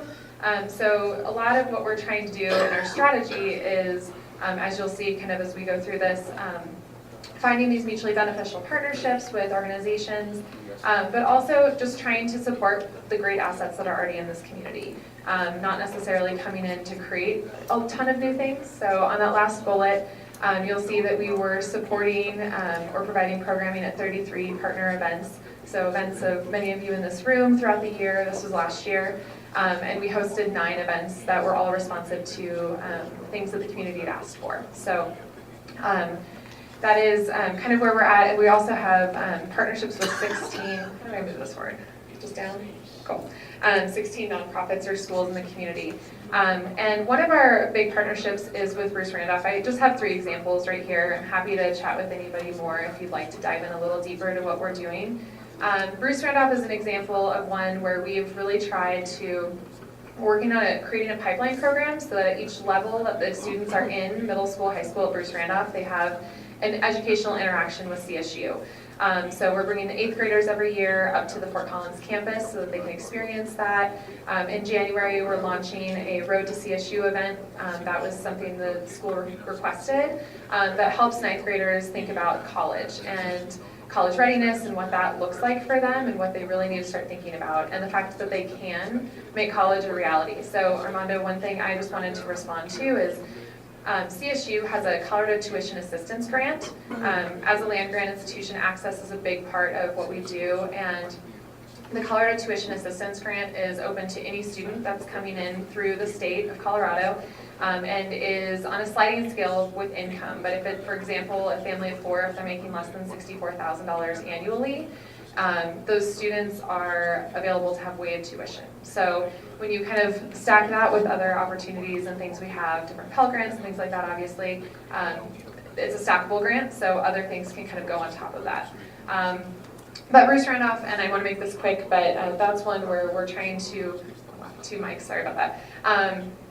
to really foster students' college readiness and respond to the needs that the school has outlined for us. Another one that I just wanted to showcase, our Focus on Health clinic, is something that we've done in partnership with Jules and her team and several other community partners. This is something 5 years running. This year was our 5th year. We had record numbers. We had about 180 animals that came in that were vaccinated. And then last year we also added the human component. So this year we saw 100 people come in for flu shots. And then working with our partners that you can see at the top. And really what we're trying to accomplish with much of this programming is that it's reflective of what the CSU campus at the National Western Center will bring.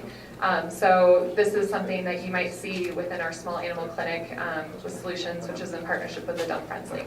And then finally, this is one of the other things that we did in partnership with Bruce Randolph, but something we learned in our conversations with Bruce was that they often act as a hub for the local elementary schools.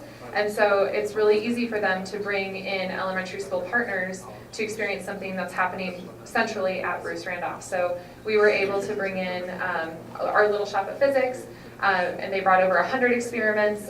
One of the cool components of this is that the 11th grade physics students at Bruce Randolph came early and learned and got to self-explore, and then they were mentoring students as they came in throughout the day. So we had students that came in from Garden Place in Swansea, and then obviously from Bruce Randolph as well. So just a couple of examples of the things that we're trying to do kind of before the buildings are built within Deans, and just trying to respond to what the community's asking for. So I will turn it over to Will. Hi everyone, my name is Will Chan with the North Denver Performance Collaborative. So our role has changed. You guys all know what NWC-CAC does. In the past year, really putting a focus on programming and community outreach. Focus on economic mobility, creating different opportunities for the community to engage and dial into the opportunities that are being created by all these investments that are coming into the community. Really focusing on 3 different audiences with the women, with children, and with small businesses in the community. We piloted a lot of different programs. Our role is really to fill in those gaps, be an incubator and a catalyst for different projects in the community, and leverage that citywide. Some of the programs we're working with is a civic engagement program with women leaders in GES, really building the community voice, building a new platform for women to be dialed in. How do you have a voice when you are have a seat at the table? How do you explore different career opportunities? We have a resource center at the Valdez Perry Library where we're partnering with 6 different city agencies, talking really fast, that are coming in to provide direct services to the community, everything from DHS to Office of Economic Development. So bringing services to the community in a trusted community center. Working on workforce options. Gretchen will talk about this in National Western Center as well, but also small efforts with the mitigation work with the housing. We were able to create an informal workforce program and create that pipeline for opportunities for the community and residents. Educational attainment is really low in this community as well, so creating scholarship opportunities with the Department of Education to help adult learners that have not graduated yet obtain high school diploma with career coaching and counselors. To Armando's point, providing opportunities working with DPS and the school district on a dual residency, a career residency program where rising juniors in 80216, students that are in the GES area, hiring them as city employees. They'll be part-time city employees and part-time high school students. By the time that they graduate, they will have an associate's degree and a high school diploma and a pathway to 40-hour full-time education and or post-secondary education. Also supporting our nonprofit agencies in that community as well. So nonprofit capacity building grants, which a lot of partners in this room have also opted into. So building that community that are providing direct services. And then finally with the small business outreach, helping businesses sustain and retain their businesses in the GES footprint. And so helping with marketing, facade improvements, things of that nature. And then also a fund that's coming out. Businesses are being impacted by construction to have some resources to stay in their community.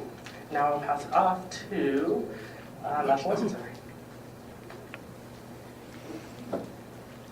Hi everyone. So the Mayor's Office of the National Western Center leads the construction program. So the slides that I've got are largely about workforce and jobs. And our mission around this is that we have a responsibility with the public funds through the 2C ballot measure to make sure that as we are spending those funds for construction, that we are broadening to the widest group of folks that we can bring in to participate in that workforce development. So the slide I start with is simply that, not to skip past the fact that the City and County of Denver applies, this is an industry-based slide that we have goals for women, minority, business enterprises. And we work really closely with our Office of Economic Development on that.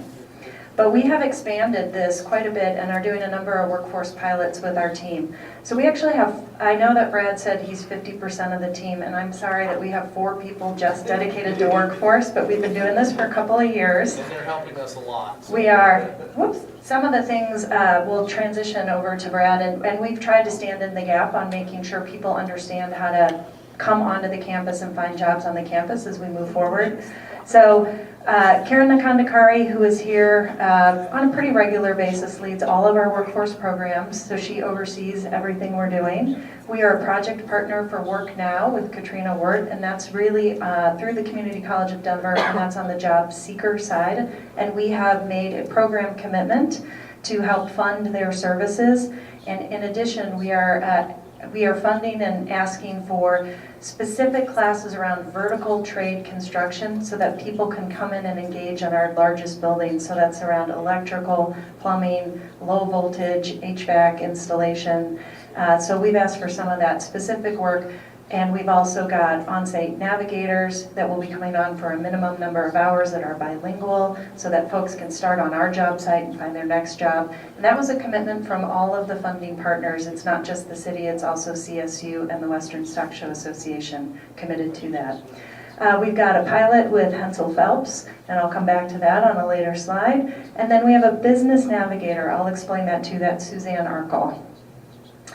So our pilot program with Hensel Phelps, we actually took a look at the map of the city, and the zip code areas identified in red are ones that we have required contractually our contractor to go out and do specific outreach in to those areas based on unemployment and educational attainment and income, and spend extra time there developing relationships and making sure that the folks that want construction jobs have the opportunity to come in. So they have, they'll be doing reporting that we will see in 2019, but they've got commitments. It's the first time the city's done that in a contract, and we'll be enforcing that contract.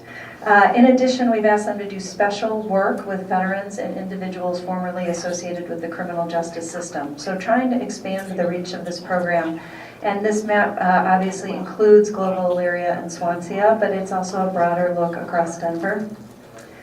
The Work Now program I talked about a little bit. That box in orange talks about navigation and on-site guide and aid to employees working on our project.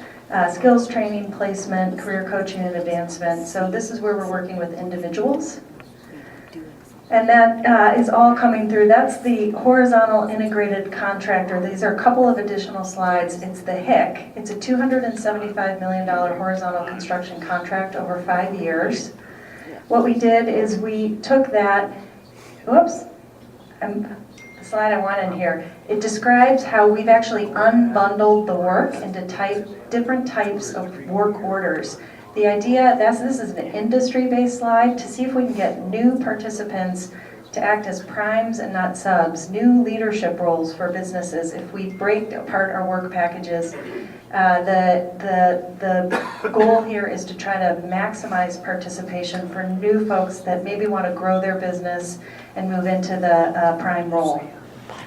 Last, we have a business navigator, that's Suzanne Arkle. One of the earliest problems that we've seen is that people don't know exactly who they should be talking to on a campus of this size over this many years with this many moving parts.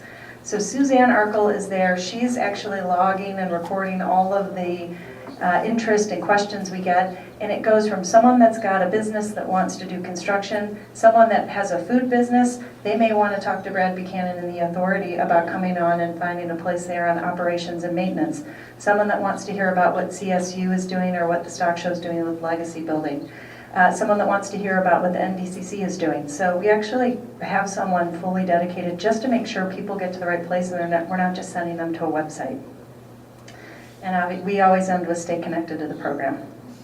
We'll come back to that later.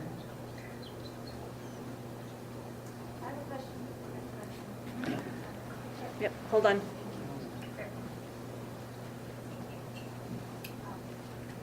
I love all the work you guys are doing.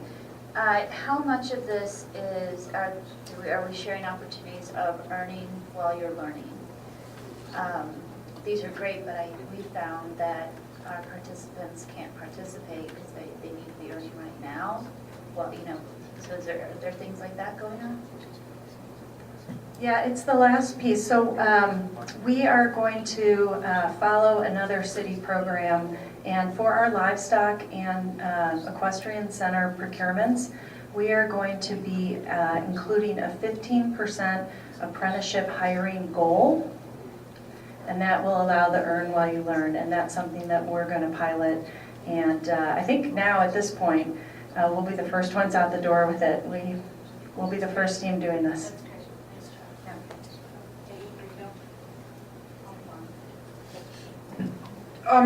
Did you say there was another slide that you thought was there that shows the contrast? Because I think that's spectacular, what you're talking about. Can you get that out? Yeah. I think that is outrageously exciting. Yeah, it shows what's a type 2 work order and a type 3 work order, and it splits apart different packages of work, and we list those types of work in detail. So we will send that out, Liz, if we can send that out to everyone. We were just trying to keep the slide smaller, but it shows how you can be on site. And unbundling is really the key to participation, and it takes a little extra work from our team, but I want to really credit Marcy Loughran for helping us develop this part of the program, because she had a lot of experience in this before she came onto the team. There's one other quick thing. I just want to put in a plug for the workforce, for the Work Now job fairs that are happening. And there is a very major component of apprenticeships available in a lot of these projects. With the pay as you learn, this is got a strong trend, and it's been part of the conversations. And I think that there's a lot of union shops involved too, which is really good in my opinion. Because once you're on an apprenticeship, you have a certain commitment for a long time. So I have now got, of the 7 people I've referred to the workforce. The Work Now, thank you. 6 have jobs, 4 have apprenticeships, and all of them are learning more English as part of what's happening. So get people there. Thank you. And this list, there's more. What History Colorado is doing, what Museum of Nature and Science is doing, what all of you are doing around here, there's more than this. But this is a snapshot of some of what's going on. And this is the start. So what are we talking, what's next? Well, I touched a little bit on earlier what's next. One important piece is going to be standing up this broad neighborhood representing receiving entity that can start receiving these benefits not just from the authority but from lots of partners is a big step. And then the strategic implementation plan is where we will start defining what we're going to be doing and thinking about the opportunities. Because to your point, Jules, we're a ways off from the authority producing, I think, what folks think of as okay, when is the authority going to be creating revenue that can fund sidewalks? I mean, for the authority, we're ways off. But there are, and Tim can speak to it, there are millions of dollars right now available for this community. Who do they go to? How do you avoid someone feeling like someone picked, whoever the entity is, a favorite, so that it creates more issue than the good that it's doing. So to me, that is urgent. That's a really important thing, and urgent to get started, because that's not going to happen in 2 months. I honestly think that's a year and a half or year long. I mean, that is a big process. So, but soon, and then meanwhile, we'll be tracking along on our process, and also when that entity gets stood up, they can be talking to, and we can all be supporting the conversation between that new entity and all the other potential partners that are out there and around. So that's where we're at. It is, I think, I've talked to a lot of people and I've said, hey, you know, let's not get out in front of ideas because I worry about us missing bigger opportunities that can happen. But there's a lot we can be doing in the meantime as well. So it's both of those things. So that's the world of sort of the community benefits conversation, the community investment conversation that's happening through the committee, the subcommittee of the board, and happy to answer any questions. If not, I know we took a lot longer than we were supposed to. But I just think this is the heart of this project. It's some of the most important stuff. And I think, you know, this is the beginning of an ongoing conversation, Brad. I think, you know, obviously Liliana and John and you all will continue to talk about this with the CAC. And I think you're going to probably need to bring more people on to become involved as this evolves. So if it's okay, unless there's some real burning questions or comments, we're going to move on to Gretchen's update because we're trying to stay within time, but this is going to be ongoing. Before we get to Gretchen, Jocelyn just wanted to say something and then she's going to.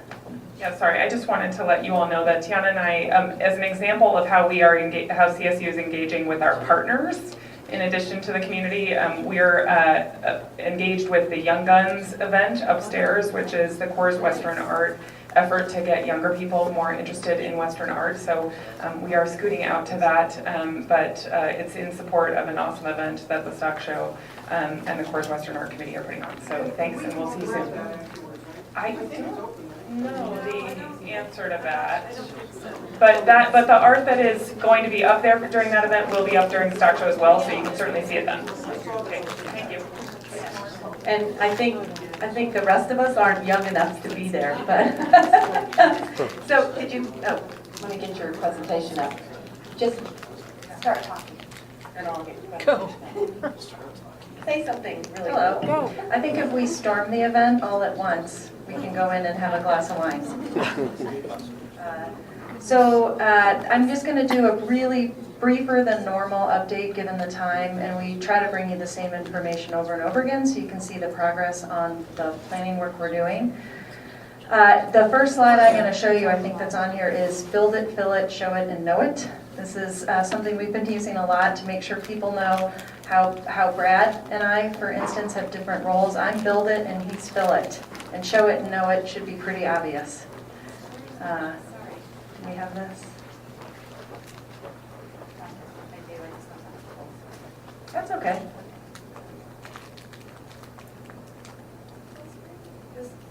So I'll just keep going down. Okay, there's build it, fill it, show it, and know it. If you ever want to bring that out to any conversation you're having, just talk to Marcy, we'll make sure you get it. But kind of just as a snapshot of the framework agreement. So that's a year in a slide. We'll come back to this as we, yeah. Do you have that posted anywhere we can pull it offline or something like that? It'll be in this presentation online. I post, just so everybody knows, everything that we cover at these meetings gets posted at www.nwc-CAC.com. The design guidelines are there, every presentation that is done here, the agendas, all of that information is always posted. If I get it before the meeting, I post it before the meeting. Some of these I got within hours of the meeting, so they will be posted by probably about noon tomorrow. So and you can go back to meetings all the way back to the beginning of CAC and pull up any document that has ever been presented. So this is our site plan that everyone's pretty familiar with. At the end of this meeting, I do have some additional information about the triangle, which is represented there in gray, and we need a path forward on how to engage CAC, so that'll be the discussion that I'm hoping to have, so I'd love to leave at least 10 minutes for that. On the next slide, Just really reminding everyone that we think about this campus in the context of the community that surrounds it, particularly around access and how people move to and through the site. So we are doing work right now with our bike connections, on the next slide, on our transit network connections, and then on the next slide, our pedestrian network, and really planning. A lot of the time you'll see us focus in on the campus boundaries. All of this work happens first as a network, and then we make sure we carry that through the interior of the campus. I think the pedestrian connections are some of the most important, and we think about that both for physical access, but also for sight lines and where people feel that they're going, so it's intuitive in their experience about how to get from one side of the campus to the other. Brighton Boulevard is good news in that we are on schedule and we are near completion, but we will be complete so that it both helps alleviate some of the things that are already happening with C70, and obviously we have a commitment to Paul and the Stock Show to get that open so their load in, load out happens for the show. Every January you'll see us accommodate, demobilize time for that because the show happens every single year. Work underway, we have active procurements for the Stockyard Event Center right now. That's the smaller building that's in the middle of the 20-acre yards. And upcoming, on the next slide, it's the livestock, it's the equestrian center, and then the livestock center. So these are the buildings that I talked about with the 15% apprenticeship goals for the CMGC construction contracts. So really what you see is that in 19, we're done with our procurements and we are all full steam ahead on building. It takes a lot of work from our team to do this very responsible and disciplined contractor selection, and we hold a very tight line on our procurement processes. In case you've been thinking about that recently, we are nearly done, and it's something that surprises a lot of folks because we are still in our site preparation phase, but setting the stage to keep going fast. We talked a tiny bit about historic resources, so we've done a lot of work on assessing the Sheep Bridge and the water tower, both of which we will be stabilizing and keeping. We will be moving the water tower to the center of the plaza between the livestock and equestrian buildings, so that it's that visual identity, and it's really the best wayfinding we could ever imagine on the site. And there's more detail on the slides. I'm just going quickly so we can catch up. And then we have our last meeting for this feasibility stage for the 1909 Stadium Arena. I think the mayor is scheduled to attend. Marcy's hand signaling to me. January 29th. It's an open meeting. We would love for everybody to be there. It will be a great way to catch up on the work that's done. It will be report out on the structural assessment for rehabilitation, as well as the initial feasibility to have this function as a public market. The good news is, not to have a spoiler alert, we believe that it can function as a public market, and that's something that we will be putting into our Triangle P3 procurement. And then we do have an industry forum. In addition to our regular stay in touch with us message, we have an industry forum on the 19th next week. It will be at the Coliseum in the morning, early, very early, 7:30. We encourage you all to come. It's also, what we've heard from our industry partners is it helps them a lot if we actually combine as a city with other teams. So it's both our next and last procurements we'll be talking about for National Western because we're near the end. It's also the Elevate Denver Bond team will be there. So lots of city resources there to try to get folks engaged in bidding on our projects. And then this is at the end of the agenda. So if you want to minimize and we can come back. Questions on any and all of that information? Great, and again, that presentation will be posted online so you can go back and look at more of the detail. I think the one thing that we have left is from you, Eric, right, to talk about the public art. And so we'll do a quick presentation on that.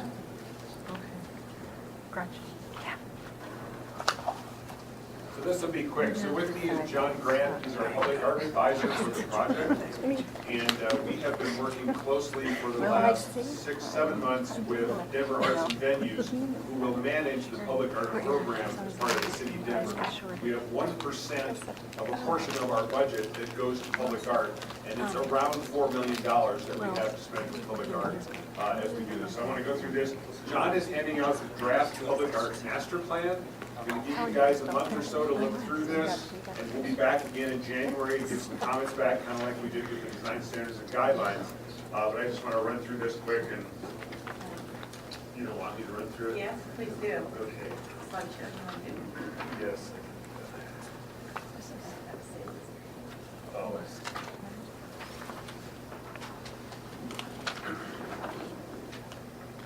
all right. So,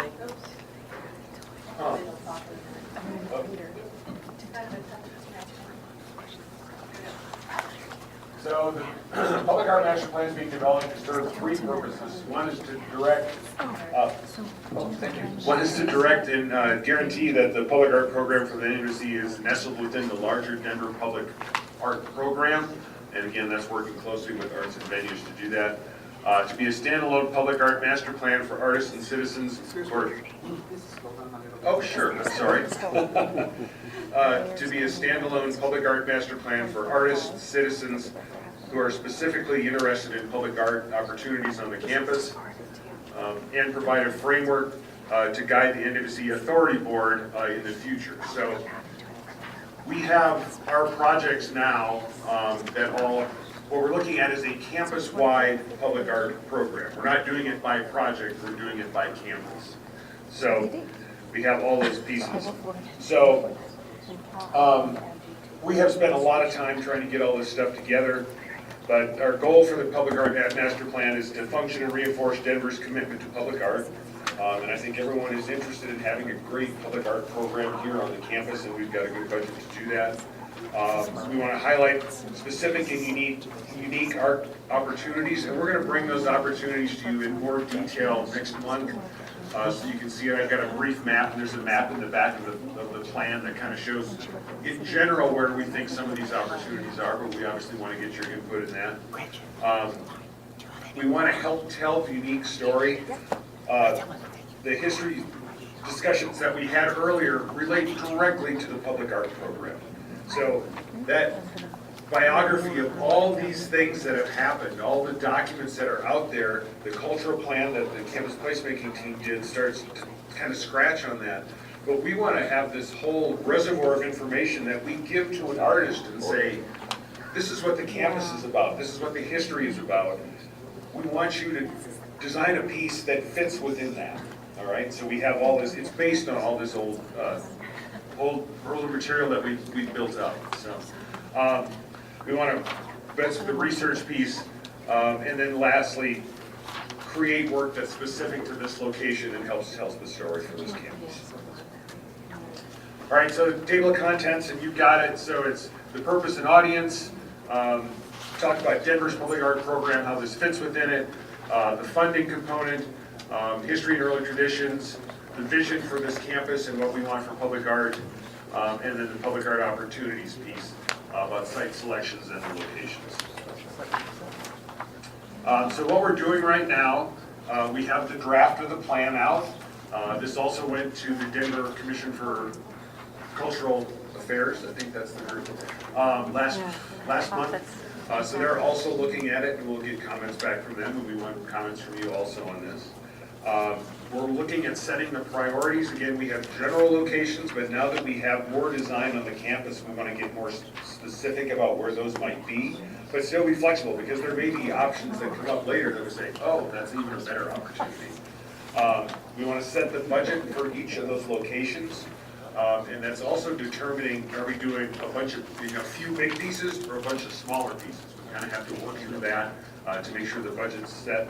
And then we have to work the schedule.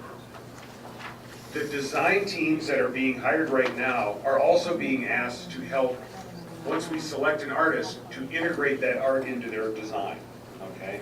So the schedules for the design components for stockyards, equestrian center, livestock center, fit directly with the schedule for how we select artists. And so, and then once we have all the opportunities identified, we will come out with specific calls for public artists based on the location on the campus and the timing that we need them, all right? So the people that will help select these are, of course, the authority and NUCO. WSSA and CSU, depending on the location. Community representatives, so the city has a big component about bringing community members into the selection committees. So there will be an outreach for each and every different art opportunity when we go through this group also. But we want community members to be part of that, and we also want local artists to be part of that. So here's just a rough schedule of what some of this stuff is coming out, and you've seen this, I think, in the past. But basically, starting now, we need to bring some people on board to start looking at art components for each of these projects. But this will all go through the next probably 2020, as we'll probably pick our last artist once we get everything worked through. All right, any questions? I know I went through that quickly, but we'll have more detail next month too. I have two questions. The first is how is this program extended to the opportunities with the CSU buildings, the Water Center, the Legacy Building? I didn't see that as part of the scope, and I think we've got to have that continuity. Plus, there's some incredible possibilities there. There are. And so CSU has their own public art program as part of the state of Colorado. And they will follow that for them, for their buildings. Okay, but what I'm asking, I saw for the first time this term that I've got some anxiety. It said National Western Center, or the CSU campus at the National Western Center. I got a little knot in my stomach because it felt like, oh, it's the National Western Center campus. It's not, and I don't want things to start developing where there's not this relationship of the flow of the entire project. The master plan to me is a master plan of the entire project. And so I just am looking for the component where the whole flow of it and the diversity of it, and how does that, what is the relationship between what you're saying and what their planning is, and how does that show up in the continuity?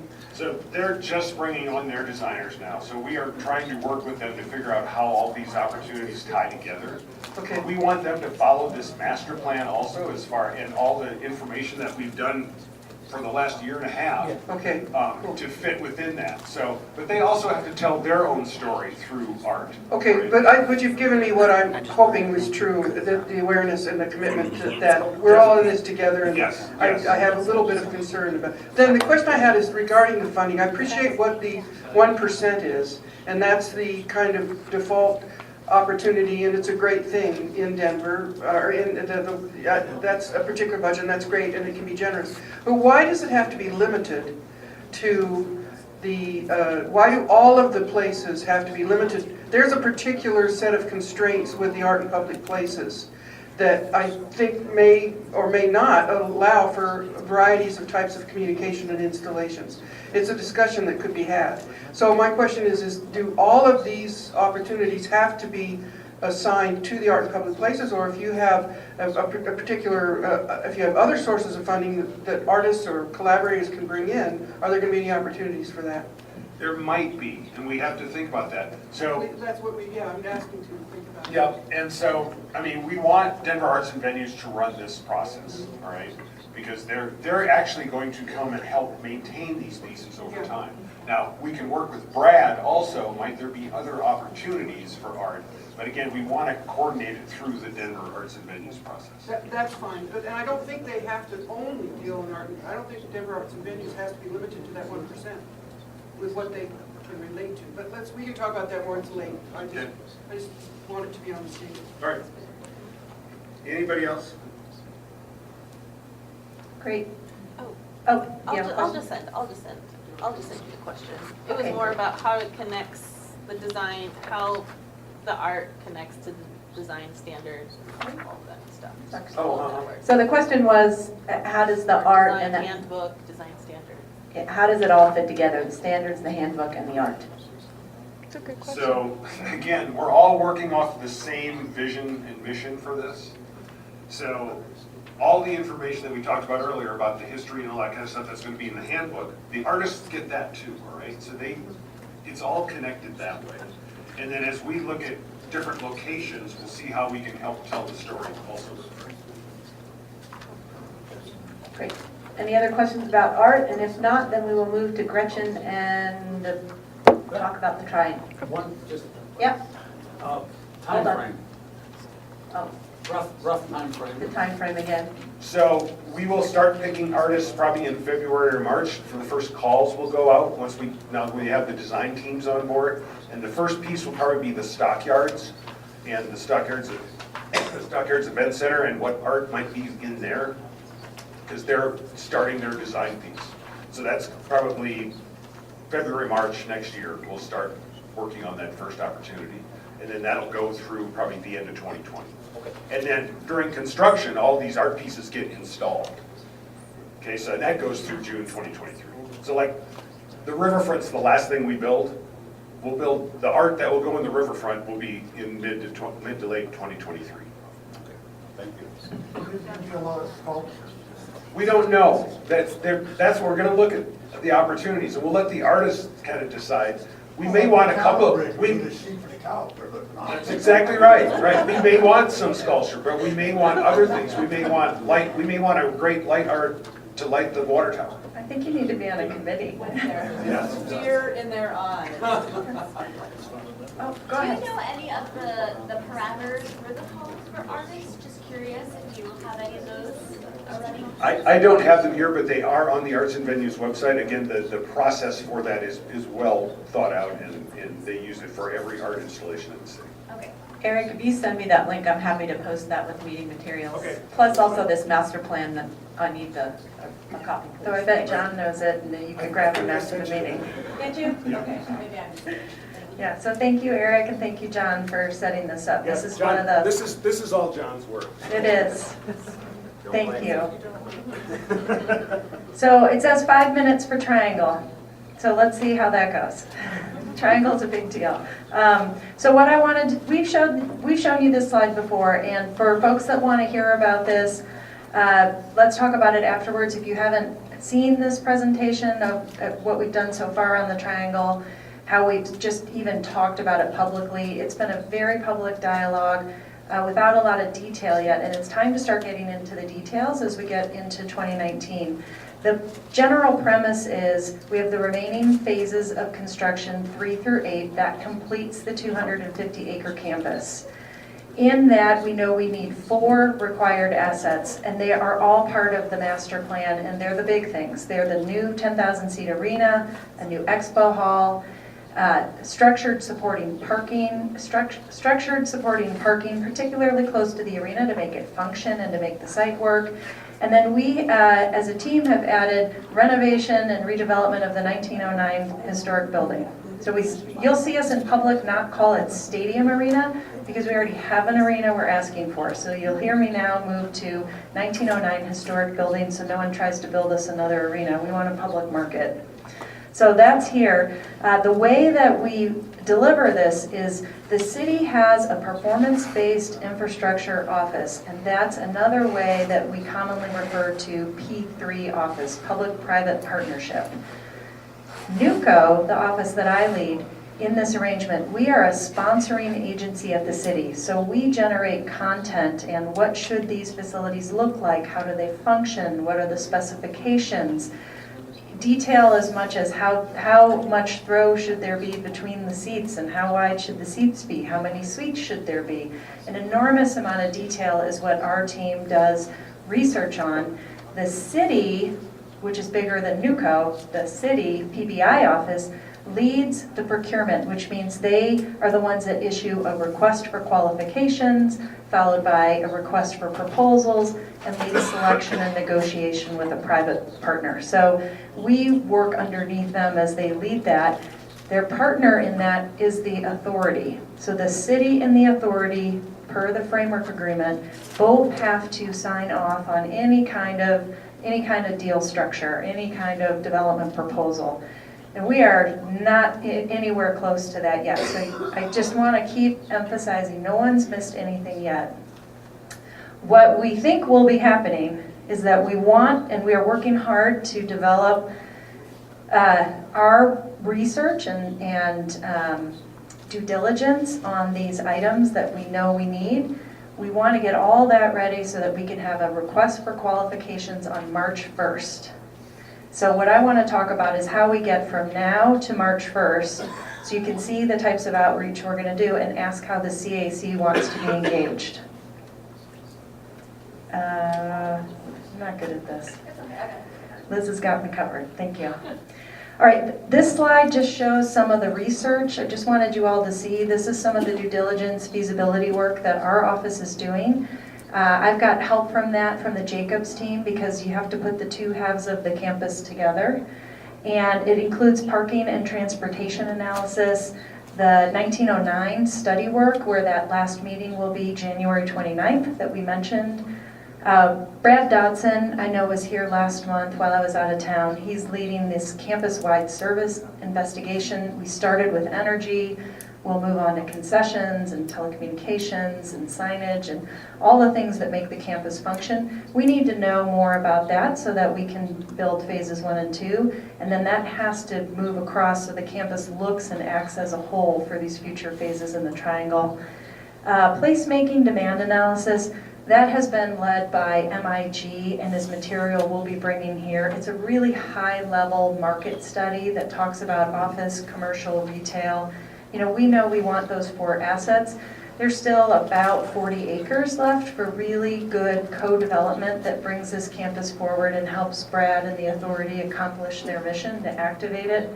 And a lot of it, we think, would make sense for next generation agribusiness related to CSU, but we want to put all that information out to make this look attractive. New arena and expo hall, the demand and the design. So what should it look like, and then how will that function on site? And then we're looking at the Denver Coliseum parking lot because that's a Superfund site.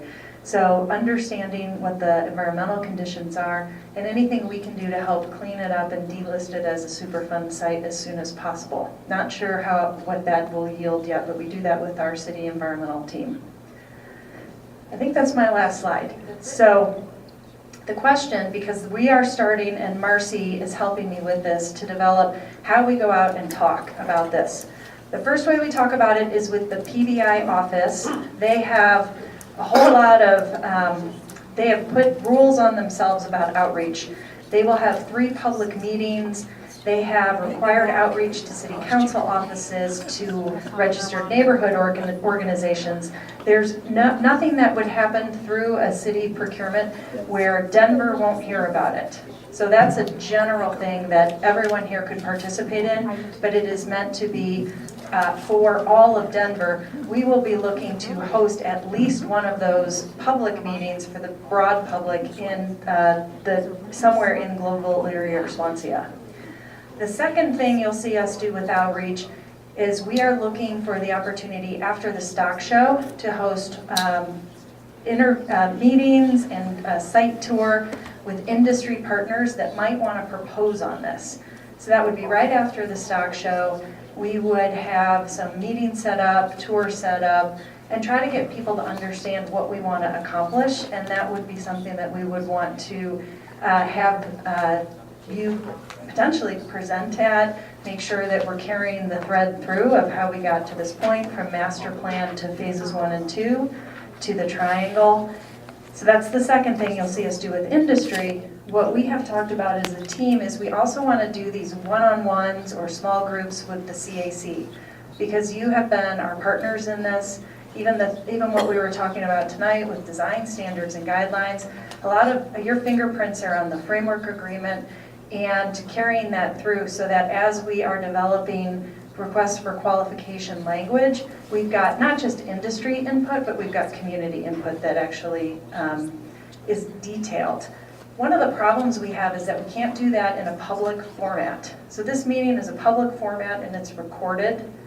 This is a procurement, and if you've been reading the news, procurements have different rules. We cannot tip our hand on any release of information ahead of time. So when we can give you information, we do. That's why we brought you binders of the framework agreement and had all those special meetings. We will never be able to give you our language ahead of time. We will never be able to do a contract negotiation in a public setting.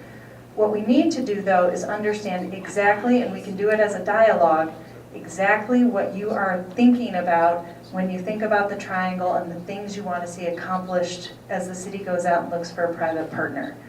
And our idea was to do that, we one-on-ones with industry or industry meetings, that's pretty typical. We want to extend that idea here too and have one-on-ones or small groups with you all. And we can do that in a way that keeps the information confidential and protects the procurement process. So we just have rules as a city. It's really, I wasn't planning for this to be in the news so much right now around procurement, but it is. So I think that might make it easier to understand some of the constraints we're under. Our team runs a really disciplined process around this anyway. So we're just trying to be creative about how to get the feedback and not have it be us telling you things, but make it interactive and bring all that into our office and share it with the PBI office as we're writing our language for the RFQ. So it would be a number of meetings. So what I think I'll do in the interest of time is see if Liz could do a follow-up on email and see if folks want to participate, and then we can coordinate setting up dates and making sure. Brad and I have both committed to be at all of those meetings with industry and with you as much as you would like to be inputting and informing our process ahead of time. One last thing. We may need to make you sign a non-disclosure agreement to protect the information that we're talking about legally. Right. So we will. Yeah. So we've been talking with our city attorney's office about how do we actually do this. No one's ever done this engagement with the community around something like an RFQ. So it'll look a little different. It'll look different than what we did with the framework agreement, but I think it's pretty important, and Brad and I have talked about this quite a bit. Are there questions about that? Not a question, just a comment. I think it's crucial based on what I've been reading in the newspaper about the event. So what I'll do is I'll send an email, and then if you are interested in being briefed or having a sort of a smaller group discussion, back and forth, then we will schedule those times. I'll get the names of everybody that's interested. I'll give you a deadline to respond, and then I'll coordinate with Gretchen and Brad. Any other questions? I know, Tim, you're on the agenda for a quick update, and we're a little over on time. So before we have Tim go, any other community people want to make any quick announcements? I hope to see everyone at the Grow House this Saturday for our holiday event. Grow House holiday event, yes. Saturday at what time? Saturday, let me check. I think it starts at the 15th. Yeah. The 15th, Saturday. It starts at, that sounds right, 11 or 11-ish. I think you can go online at Grow House and see the event. 11 to 3, says Tim. Yep. Oh, AA, go ahead. On December 22nd, there's going to be a toy run in Globeville. It's a partnership of 3 or 4 groups, and we're collecting tickets to give away. We've got some from, we're hoping from the museums. I want to talk to you about that. But if anybody has any ideas, there's going to be a lot of kids. This is our 4th annual. We usually get about 400 or 500 families. And so if y'all could think, we'll take anything and any kind of toy donations or anything like that. If you have anything interesting where you are, if you have a restaurant or anything like that, we're trying to get folks from the neighborhood to go out with gift certificates into different parts of Denver too. So. Thanks. Kim? Isn't there a shop hop this Saturday too? Oh, yeah. Yes, there is. But still, that's Yeah.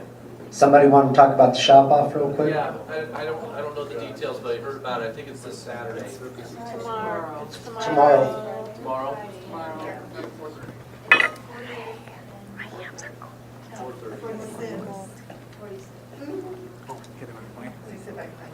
Okay, we'll find out about that in a minute. I'm going to try to keep this to 3 minutes. The first thing I want to do is talk about the fire that occurred on 4920 Washington. It was raised in the last meeting. Since then, one of the things that people may not know that NWC-CAC does, we align and coordinate every agency who would work on this kind of thing together, brought them all together with the Greater Globeville Business Association earlier this week to meet, talk about, first off, what the issues were.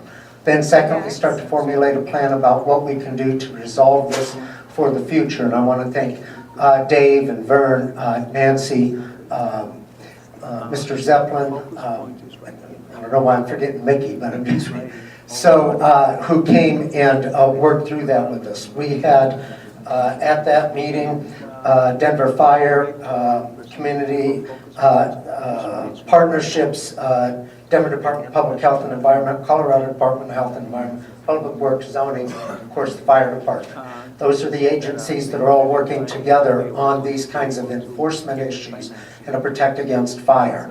And one of the things that we talked about are how things fall between the cracks between those agencies.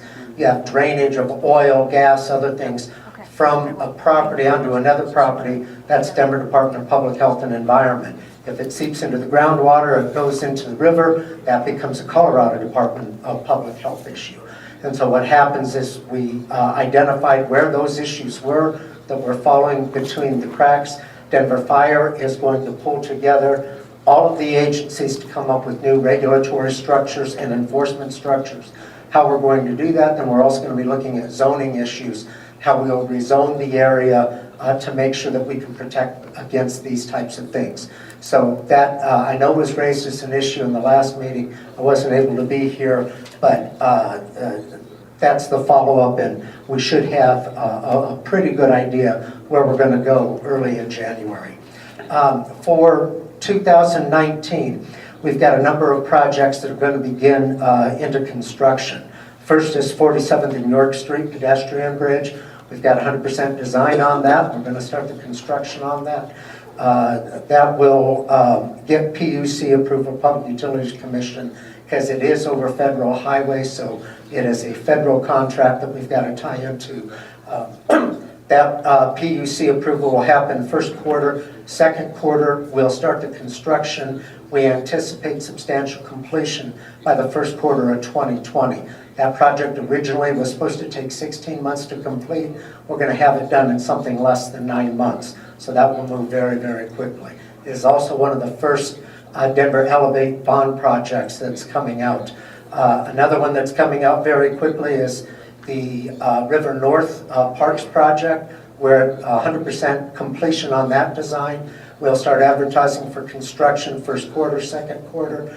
We'll issue the notice to proceed. The completion for that park, River North Park, is anticipated to be second quarter of 2020. So those are some of the first bond issues that are coming out. They're moving on very quickly.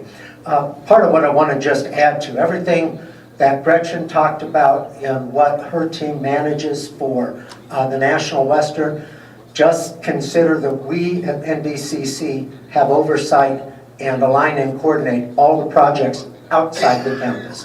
So when we talk about Betty Cram and how we connect to different streets, 46th, 47th, 48th, 52nd, that is all the oversight and alignment that NDCC does. So we look at how we make the coordinations, how we align with different teams, how we move these projects forward. So that is the first half of what we do. What you heard Will Chan talk about was the second half that we've added, and that is the community programs. Will doesn't really take enough credit for what he's done. Last year, Will took $200,000, turned it into $600,000 by how he coordinates and leverages money from other funders to do projects that we work on. And so all of the programs that we talk about, we're able to expand because we go out and raise money and find ways to leverage with other partners, both within and outside the city. That's a key of what we work on and some of the things that we're doing. So those are types of things that we'll be working on. If you have any questions about just about any project that physically goes on within Globeville, Leary, Swansea, and then on the south side of the river at 5 Points, Coal Lake, Whittier, also known as the Rhino Arts District. It is a district that consists of those 4 neighborhoods. We're going to be involved in those things. All the percent for the arts that you heard about, every project that we've got has a percent for the arts, so we're going to be working on coordinating and aligning those. Last thing that I want to mention is as we talk about developing a community-wide effort for the work around the Community Investment Fund, the Community Benefits Agreement, please consider that this has to be the entire community. not just a handful of different parts of the community. So while the CAC is a critical aspect to it, you have to make sure that we're including everyone. One of the first things when you talk about who the community is, the challenge is, who is the community? How do you define the community? Who are the people that are going to participate? A lot of folks think, well, CAC should manage this because the CIF comes out of National Western. Absolutely essential that they are a part, but they are a small part of what the overall project is going to be. When I look at the potential, I see $8 million that I can identify right now that community group can drive, of which coming out of National Western is a precious small part of that. So we've got to make sure that when you think about that, you think about the whole community. Number two, you think about how you educate the entire community about what you're doing, how you want them to participate. Because you don't do that, you got a lot of people in this community are not at the same level as you are because all the great time that you've spent and what you've contributed. We need them to be able to come up to speed in order to be able to participate effectively as you move forward. And we want to be able to help with those. I know I'm always last. Yep. My time has always run out. I never have enough. I wonder why I even step up sometimes because you always want me to go. But I'll leave. Thank you all very much. Thank you, Tim. And the problem with this room is that we have KM concession staff waiting for us to leave, and so just set that down there. Are there any other comments, questions, issues that anyone wants to discuss at this point? The shop hop is tomorrow from 2 to 4 at 46th and Thompson.